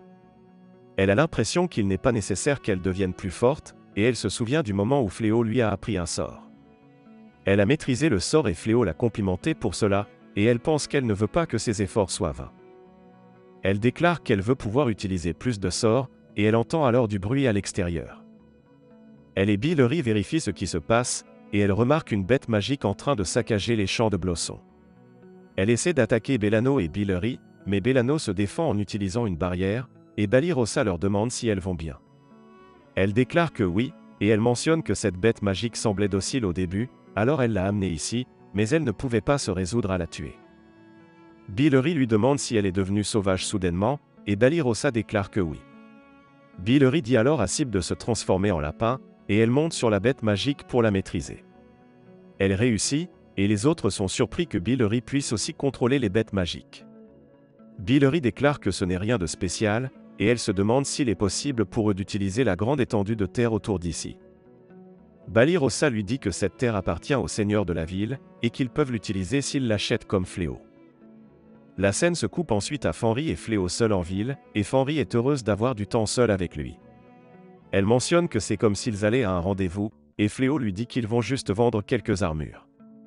Fenris mentionne que ça ne la dérange pas, et elle déclare qu'ils peuvent flirter autant qu'ils le veulent, car ils sont maintenant un couple marié. Elle mentionne qu'ils sont toujours interrompus à la maison, et Fléau déclare qu'il est aussi heureux d'être avec elle.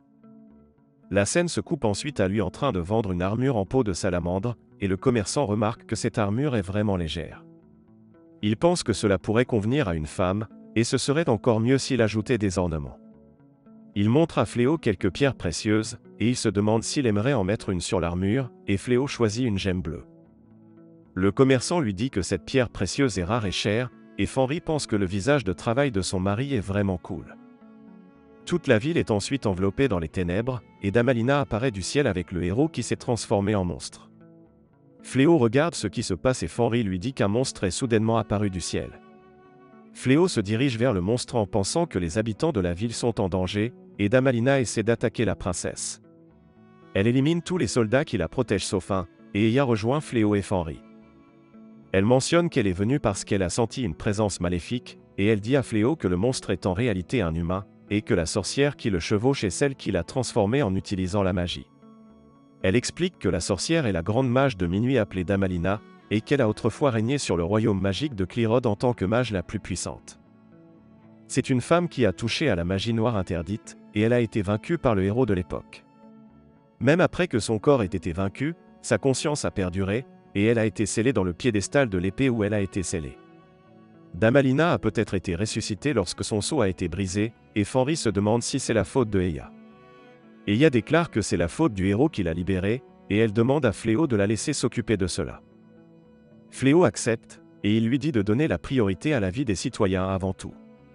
Elle comprend, et Fléau dit à Fenris qu'ils vont sauver et évacuer les citoyens. Ensuite, nous voyons un chevalier seul protéger la princesse, et même lui a peur de Damalina. La princesse n'arrive pas à croire que Damalina soit de retour, et Damalina mentionne qu'elle veut continuer à regarder son visage désespéré, mais qu'elle n'a pas le temps, alors elle essaie de la tuer, mais Eya la sauve. Damalina lui demande pourquoi elle interrompt son plaisir, et Eya répond que son plaisir ne la concerne pas, elle est seulement là pour éliminer ceux qui dérangent l'exalté. Damalina se met en colère et essaie d'attaquer Eya, mais Eya bloque son sort, et elle mentionne qu'il n'y a aucun sort qui puisse lui faire du mal. Elle déclare qu'un résident de ce monde ne pourra jamais s'approcher d'elle, et Damalina essaie d'attaquer Eya en utilisant la force brute du héros et sa magie, mais cela ne fonctionne pas non plus. Damalina pense que c'est agaçant, et elle déclare qu'elle ne va pas perdre même si son adversaire est un djinn. Elle utilise ensuite sa magie pour transformer le héros en géant, et Eya pense que la ville sera détruite si un monstre de cette taille saccage ici. La princesse est terrifiée de voir le grand monstre, et Fléau utilise ses pouvoirs pour annuler le sort de Damalina, et cela réduit la taille du monstre. Fléau dit à Eya qu'il a annulé ce sort car il semblait dangereux, et Eya s'excuse de l'avoir dérangé. Elle mentionne qu'il peut la punir comme il le veut, et Fléau lui dit d'arrêter de s'excuser. Eya lui demande alors de la laisser finir cette chose, et Damalina n'arrive pas à croire qu'un humain ait pu annuler son sort. Eya utilise alors sa magie pour transformer Damalina en une petite boule rouge, et elle transforme le héros et Tsuya en leur forme normale. Elle mange Damalina, et Fléau lui demande si elle va aller bien après avoir mangé ça. Elle mentionne qu'elle ira bien, et elle déclare qu'elle a scellé Damalina dans son royaume psychique. Elle mentionne qu'elle va la discipliner correctement pour que ses pouvoirs puissent être utilisés pour Fléau, et Fenris lui dit qu'elle a commencé à comprendre comment les choses fonctionnent ici. Eya la remercie pour le compliment, et elle déclare qu'il devrait laisser le héros et Tsuya au chevalier. La princesse se présente ensuite à Fléau comme Elisabeth Clyrode, la première princesse de Clyrode, et elle le remercie d'avoir sauvé leur royaume d'une crise. Elle s'excuse auprès de lui au nom du roi et de l'ancien héros, et Fléau lui dit de relever la tête. Il se demande ce qu'elle entend par ancien héros, et elle déclare qu'elle l'a renvoyé de son poste en raison de son comportement problématique. Elle mentionne qu'elle est venue dans cette ville à sa recherche, et elle lui demande de venir au château en tant que vrai héros. Elle déclare que maintenant que l'espoir du peuple est parti, cela doit être la guidance de Dieu qu'ils se soient rencontrés ici, et elle lui demande de venir avec elle, mais Fléau déclare qu'il n'est pas digne d'un si grand rôle. Il mentionne qu'elle devrait donner ce rôle à quelqu'un qui n'hésiterait pas à se battre pour les humains, et il déclare qu'actuellement son mode de vie actuel lui convient mieux. Il mentionne qu'il veut juste vivre une vie paisible avec sa femme, et il retourne ensuite à sa maison. Les autres filles lui souhaitent la bienvenue, et Billery lui dit qu'elles ont quelque chose à discuter avec lui. Ils tiennent ensuite une réunion, et Billery déclare qu'elle veut étendre leur terre. Elle explique qu'elle aimerait attraper et élever des espèces de bêtes magiques de chevaux, et ils ont besoin d'une grande étendue de terre pour cela. Blossom mentionne qu'ils peuvent aussi augmenter leur champ s'ils ont plus de terre, et elle peut cultiver plus de légumes. Billery déclare que les légumes qu'ils cultivent seront transportés par un transporteur de bêtes magiques, et ils n'auront plus à déranger Fléau. Fenris a du mal à croire que les bêtes magiques suivraient des humains faibles, et elle déclare qu'il vaudrait peut-être mieux d'utiliser des chevaux normaux. Billery explique que les chevaux normaux ne sont pas si bon marché, mais si elles élèvent des bêtes magiques dans un endroit spacieux, elles deviendront dociles. Fléau déclare qu'il va essayer de négocier avec le Seigneur, et Billery lui demande de les laisser gérer l'argent et les négociations, mais Fléau n'est pas sûr de cela. Il leur dit combien cela lui a coûté d'acheter cette terre, et elles n'en reviennent pas que cela ait coûté autant même si cet endroit est loin de la capitale. Fléau déclare que c'est le bon prix, et il mentionne que le prix des terres autour de cette zone a augmenté car il n'y a pas de démons ici. Les filles pensent que leurs économies de l'époque où elles étaient chevaliers ne seront pas suffisantes pour acheter cette terre, et Fléau leur dit de ne pas s'inquiéter car il achètera la terre pour elles. Il mentionne qu'elles peuvent le rembourser en gérant la terre pour lui, mais les filles ne peuvent pas accepter un accord aussi unilatéral. Fléau suggère alors qu'elle lui paie 30% de l'argent qu'elle tire de la terre, et elles acceptent cela. La scène se coupe ensuite à Billery labourant leur nouvelle terre, et Fenris et les autres pensent que Billery a l'air plus heureuse de faire cela que de s'entraîner. Fléau déclare qu'elle a raison, et il suggère à Blossom de cultiver quelque chose de difficile à cultiver dans cette région si elle envisage de le vendre. Il mentionne qu'ils peuvent contrôler le climat avec sa magie, et ils peuvent ajuster les conditions en fonction de la culture. Blossom déclare qu'elle ne veut pas dépendre de sa magie, car elle fait cela parce qu'elle ne veut pas être un parasite, et Eya se demande si elle peut aider à la place de Fléau. Elle déclare que sa magie devrait suffire pour cela, et Blossom lui dit que les légumes ne sont bons que lorsqu'ils sont nourris sous le soleil. Ils ne peuvent pas recourir à la magie pour tout, et Eya lui dit que l'agriculture est inefficace et sujette au changement climatique. Blossom n'aime toujours pas son idée, et Bellano lui demande de l'envisager, car elle est curieuse de voir comment Eya utilise la magie. Blossom remarque que Bellano est bien habillée, et Bellano explique qu'elle a décidé d'aller au collège de magie de Hotou. Elle déclare qu'elle avait prévu d'y être étudiante, mais ils l'ont embauchée comme enseignante, et les autres pensent que c'est génial. Bellano mentionne que c'est grâce au sort que Fléau lui a appris, et Fléau la félicite pour son nouveau travail. Bellano lui dit qu'elle a parcouru beaucoup de livres de magie, et elle a découvert que la magie peut aussi être utilisée dans la vie quotidienne et pas seulement pour se battre. Elle demande à Blossom de considérer la demande de Eya, et Fléau suggère qu'il devrait laisser Eya utiliser sa magie sur une section du champ. Il mentionne qu'il la laissera décider si les cultures cultivées sont aussi bonnes que les naturelles, et elle n'aura pas à les vendre si elles ne sont pas à la hauteur de ses normes. Blossom accepte cela, et la scène coupe à Eya utilisant sa magie pour cultiver des légumes sur une section du champ tandis que Billery entraîne ses bêtes magiques. En voyant cela, Fléau pense que tout le monde est incroyable car ils ont trouvé ce qu'ils veulent faire, et Fenry mentionne que voir cela la rend heureuse. Fléau déclare qu'il a aussi trouvé quelque chose qu'il veut faire, et il mentionne qu'un jour il aimerait ouvrir sa propre boutique dans ce monde. Fenry déclare qu'elle est sûre que sa boutique sera un succès, et elle mentionne qu'elle appellera ses connaissances et les fera visiter la boutique. Fléau déclare que cela causera la panique en ville si des démons viennent ici, et Fenry mentionne qu'elle leur dira simplement de se déguiser en humain. Elle déclare qu'elle peut faire n'importe quoi pour lui, et Fléau la remercie pour cela. Il lui donne ensuite une bague qu'il a faite pour elle, et il lui dit que c'est leur alliance de mariage, et il a une paire similaire à ses mains.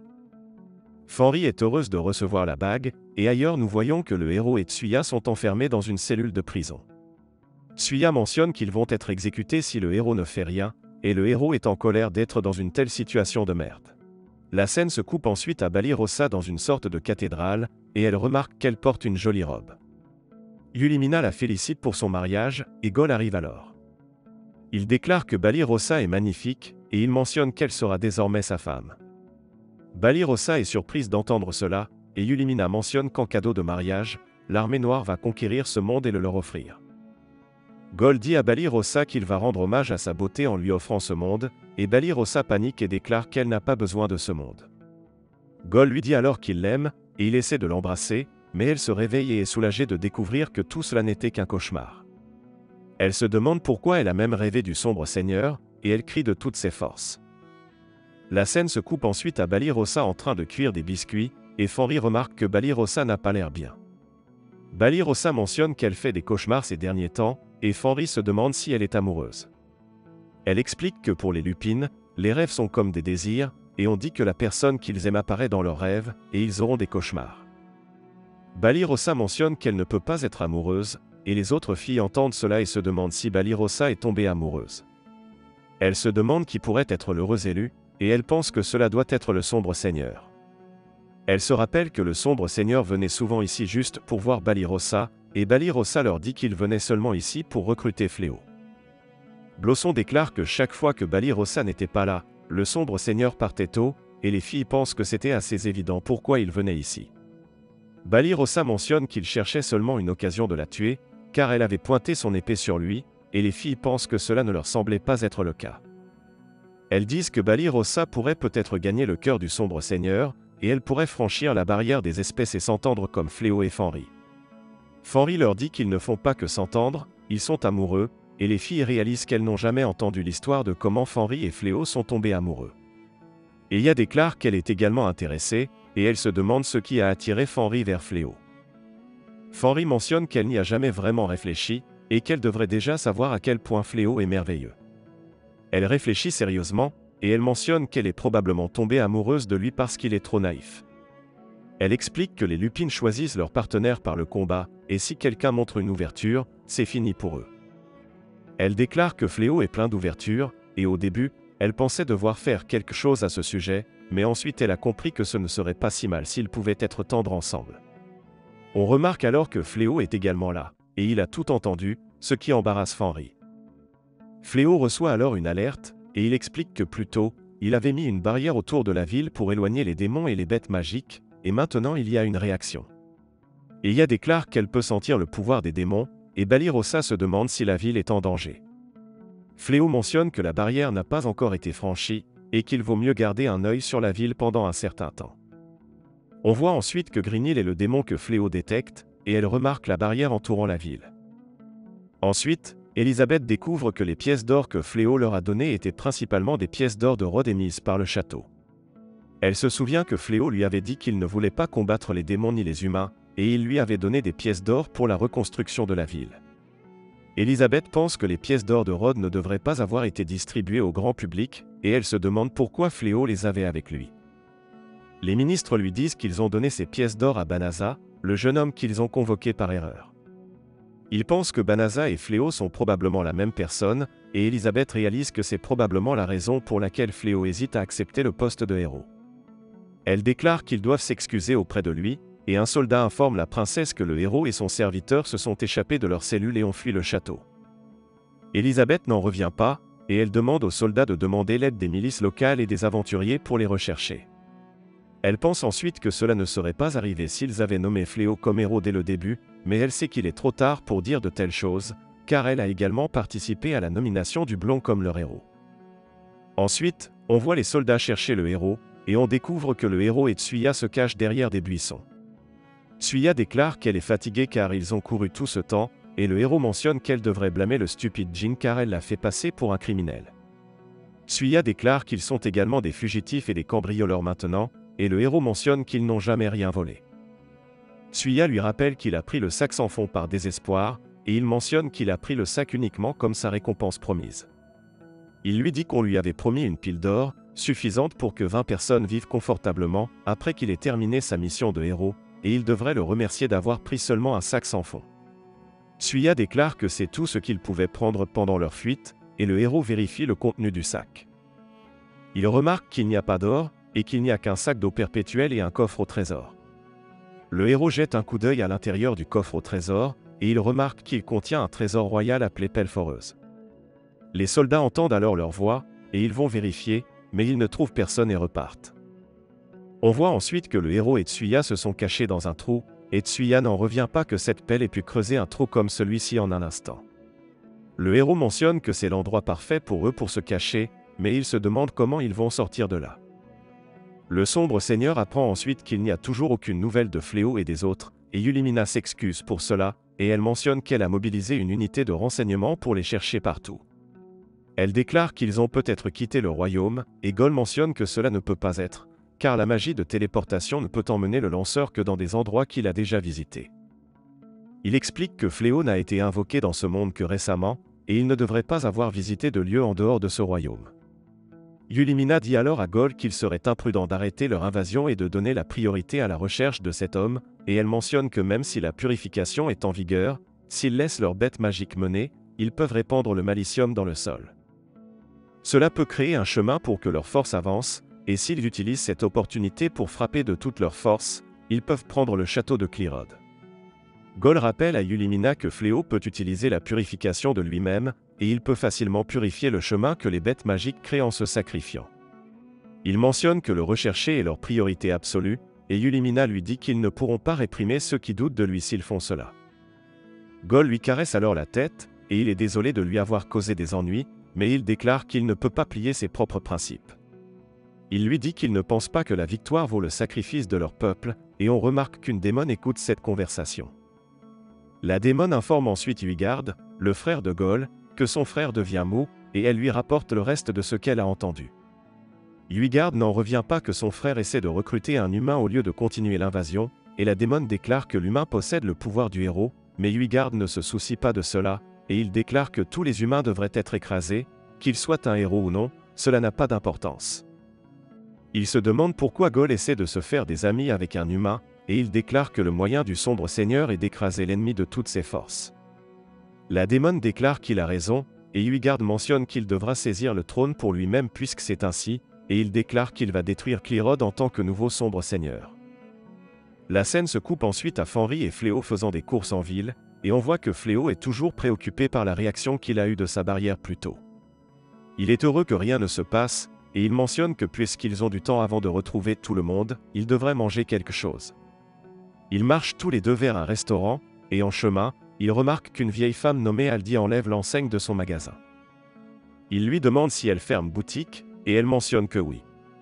Elle déclare que c'est un peu triste, car elle a tenu ce magasin pendant des années, mais il devient difficile pour elle de chercher de nouveaux fournisseurs à son âge. Fléau se demande ce qui est arrivé à ses fournisseurs habituels, et elle mentionne que la zone de son atelier préféré a été détruite lors de la dernière guerre contre l'armée noire. Elle déclare que les routes commerciales sont également ruinées, et elle pense qu'il est temps pour elle de prendre sa retraite.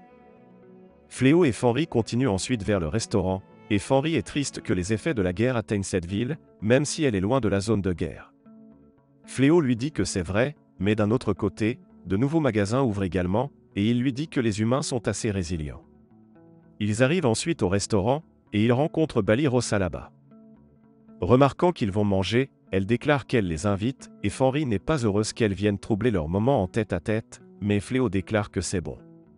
Fenry se demande pourquoi elle veut les inviter tout d'un coup, et Bali Rossa déclare que son rang d'aventurière a augmenté, et que ses récompenses ont également augmenté. Les deux la félicitent pour cela, et ils mentionnent qu'elle a travaillé dur ces derniers temps. Bali Rossa pense qu'elle a travaillé dur uniquement pour se débarrasser de ses cauchemars, et elle leur dit qu'elle a pu y parvenir grâce à eux. Ils essaient ensuite de rentrer dans le restaurant, mais Eya arrive. Elle déclare qu'un démon avec une magie incroyable s'approche d'eux, et elle essaie d'attaquer, mais Fenry reconnaît ce pouvoir démoniaque, et on voit que c'est juste Gol. La scène se coupe à tous dans le restaurant, et Gol déclare qu'il est venu vérifier les choses car il a entendu dire qu'il y a une barrière étrange ici. Il mentionne qu'il est heureux de voir qu'ils vont tous bien, et il dit à Bali Rossa qu'il aimerait discuter avec elle, et Bali Rossa pense que ses rêves étaient peut-être une prémonition. La commande de Gol arrive alors, et il pense que la nourriture humaine semble toujours délicieuse. Il déclare qu'il avait l'habitude de venir dans des endroits comme celui-ci pour recueillir des informations avant de devenir le sombre seigneur, et il mentionne que les démons ont aussi des restaurants, mais ils ne cuisinent pas vraiment la nourriture. Cela rappelle à Fléau la première fois que Fenry a essayé de cuisiner, et il utilise un sort pour s'assurer que personne ne peut écouter leur conversation. Gol demande alors à Bali Rossa si elle sait cuisiner, et Fenry lui dit que Bali Rossa est douée pour faire des pâtisseries. Bali Rossa est surprise que Gol s'intéresse à la culture humaine, et Gol déclare que la prospérité culturelle est proportionnelle à la puissance militaire. En entendant cela, Bali Rossa se demande s'il recueille des informations même maintenant, et il déclare qu'on peut le dire ainsi, car il espère toujours gagner Fléau à sa cause. Bali Rossa se met en colère à ce sujet, et elle se demande s'il est venu connaître leur vie pour pouvoir les écraser. Gol déclare qu'il l'a fait, et il mentionne que la même chose est vraie pour les humains. Il déclare que leur existence est une menace pour les humains, et ils ne peuvent pas accepter cette oppression. Fléau dit alors à Gol qu'ils vivent avec Fenry depuis un certain temps, et rien de mauvais ne leur est arrivé. Eya lui explique que la plus grande différence entre les humains et les démons est le malicium, et elle déclare que certains démons et bêtes magiques peuvent le contrôler tandis que d'autres ne le peuvent pas.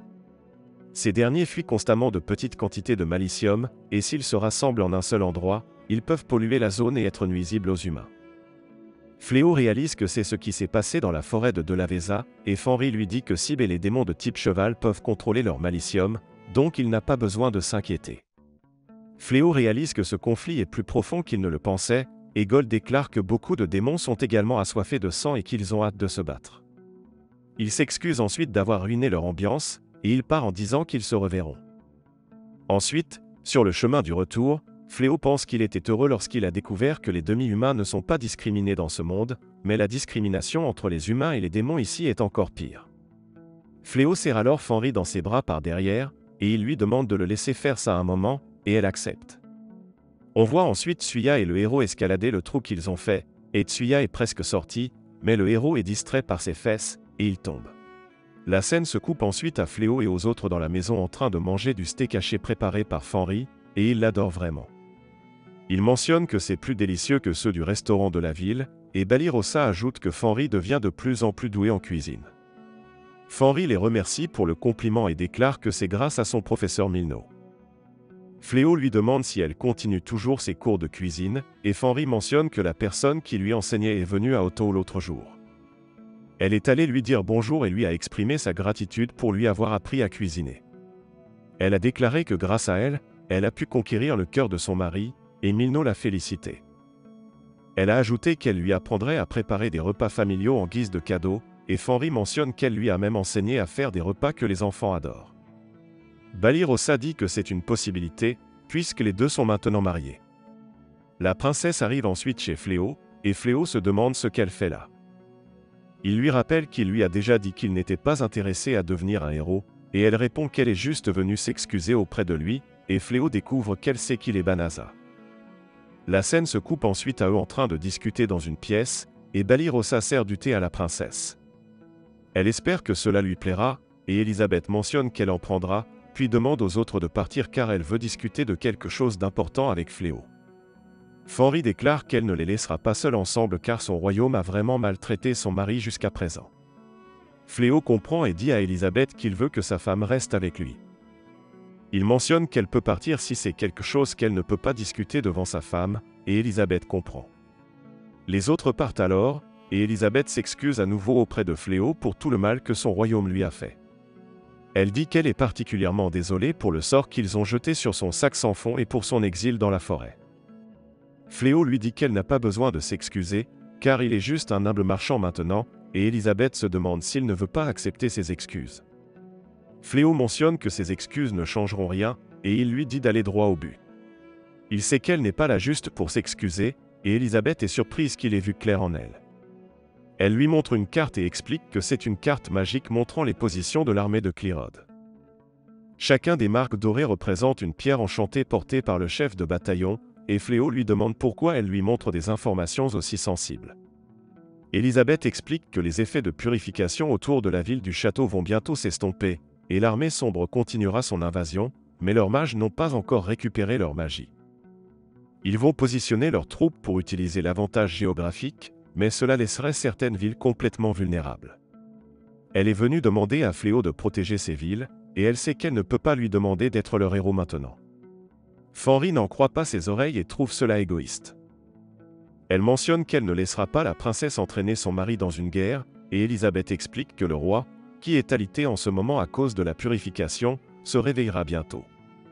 Elle s'attend à ce qu'il envoie une armée après Fléau pour avoir conspiré avec les démons, et Fenris se demande si c'est une menace.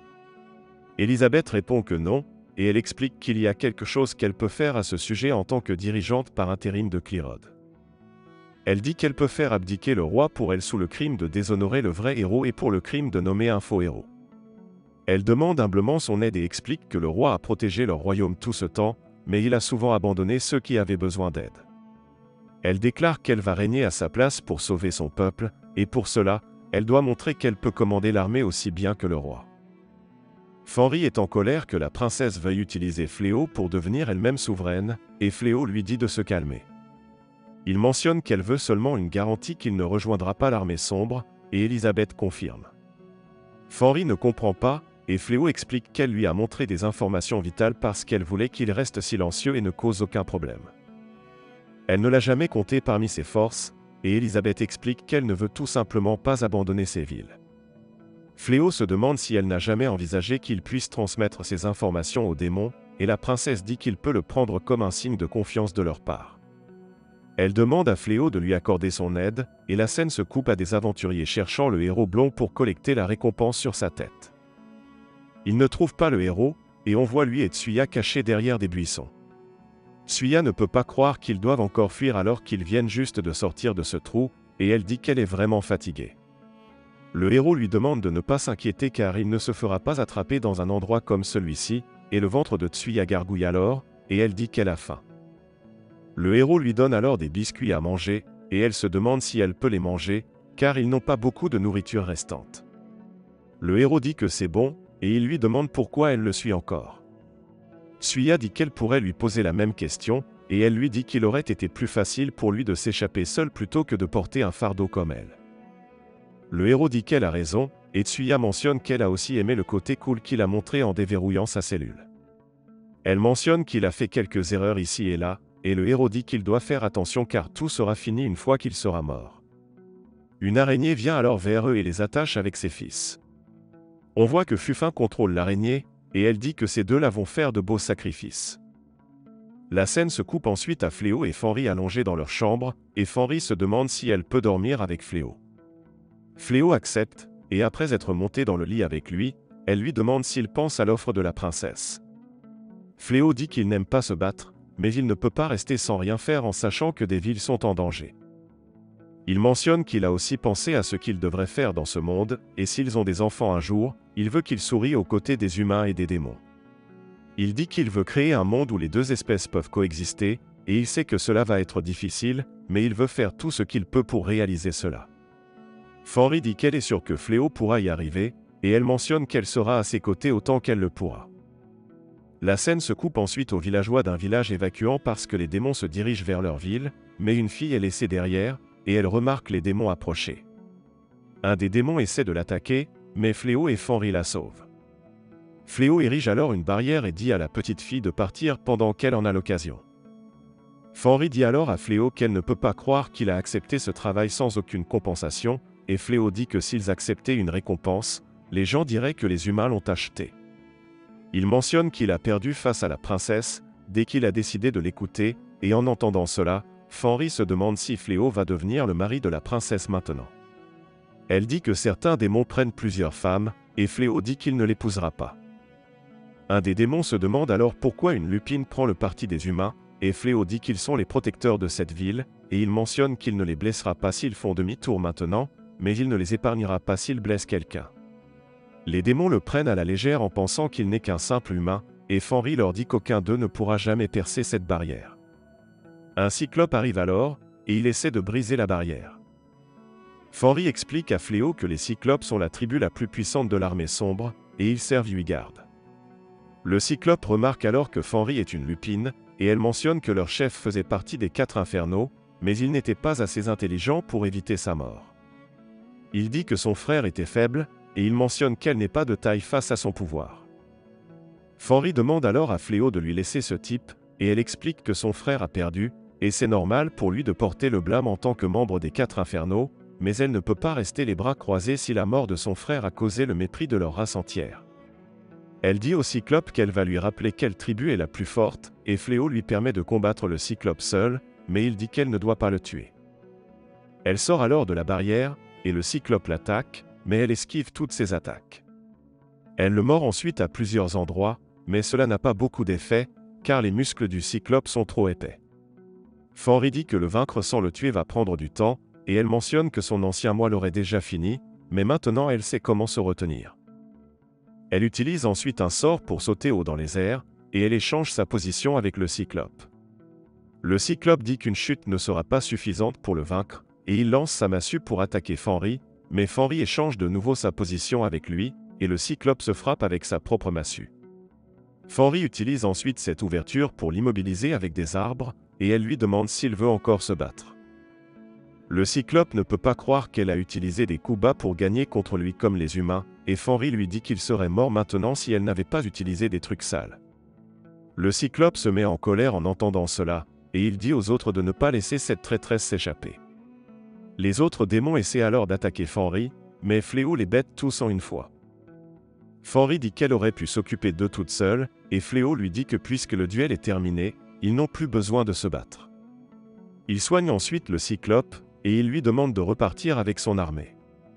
Il pense qu'il peut les envoyer dans la forêt de Delavesa avec sa téléportation, mais ils reviendront simplement. Il dit qu'il veut qu'ils partent de leur propre gré, et le Cyclope lui demande qui il est. Fléau dit qu'il est juste un humain normal qui a une relation spéciale avec ce démon, et il mentionne qu'il aimerait s'entendre avec d'autres démons aussi, mais s'ils ne veulent pas l'écouter, il continuera à leur barrer la route jusqu'à ce qu'ils reculent. Les démons partent alors, et Fléau enlève la barrière. Fenris lui dit alors qu'il avait l'air cool tout à l'heure, et elle mentionne que tout l'entraînement qu'ils ont fait à la maison semble avoir porté ses fruits. Fléau se souvient alors que Fenris lui a appris à intimider les autres, et il dit que cela l'a rendu plus nerveux que n'importe quelle négociation qu'il a jamais eue.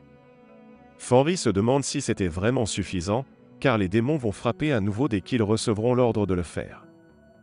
Elle mentionne qu'ils auraient dû les blesser suffisamment pour les décourager de le refaire, et Fléau dit que ce serait la manière la plus rapide de les empêcher de revenir, mais cela augmenterait la haine entre humains et démons. Certains des villageois arrivent alors avec la petite fille que Fléau a sauvée, et ils le remercient pour tout.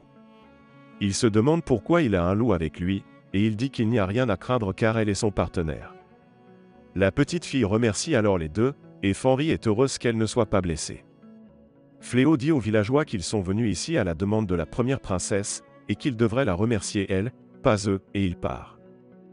Un soldat rapporte alors à la princesse qu'un aventurier mystérieux chasse l'armée sombre de nombreuses régions, et le ministre se demande quelle est l'identité de cet aventurier. Le soldat dit qu'ils ne savent pas car il porte toujours un masque en forme de loup, et il est accompagné d'un loup argenté. Après avoir vaincu l'armée sombre, il part sans se présenter, et le ministre est surpris qu'il ne fasse pas cela pour l'argent. Le soldat dit qu'il affirme avoir été mandaté par la princesse pour faire cela, et ils ont reçu de nombreuses lettres de gratitude des régions qu'il a sauvées. La princesse et le ministre réalisent qu'il parle de Fléau, et elle est contente qu'il ait écouté sa demande.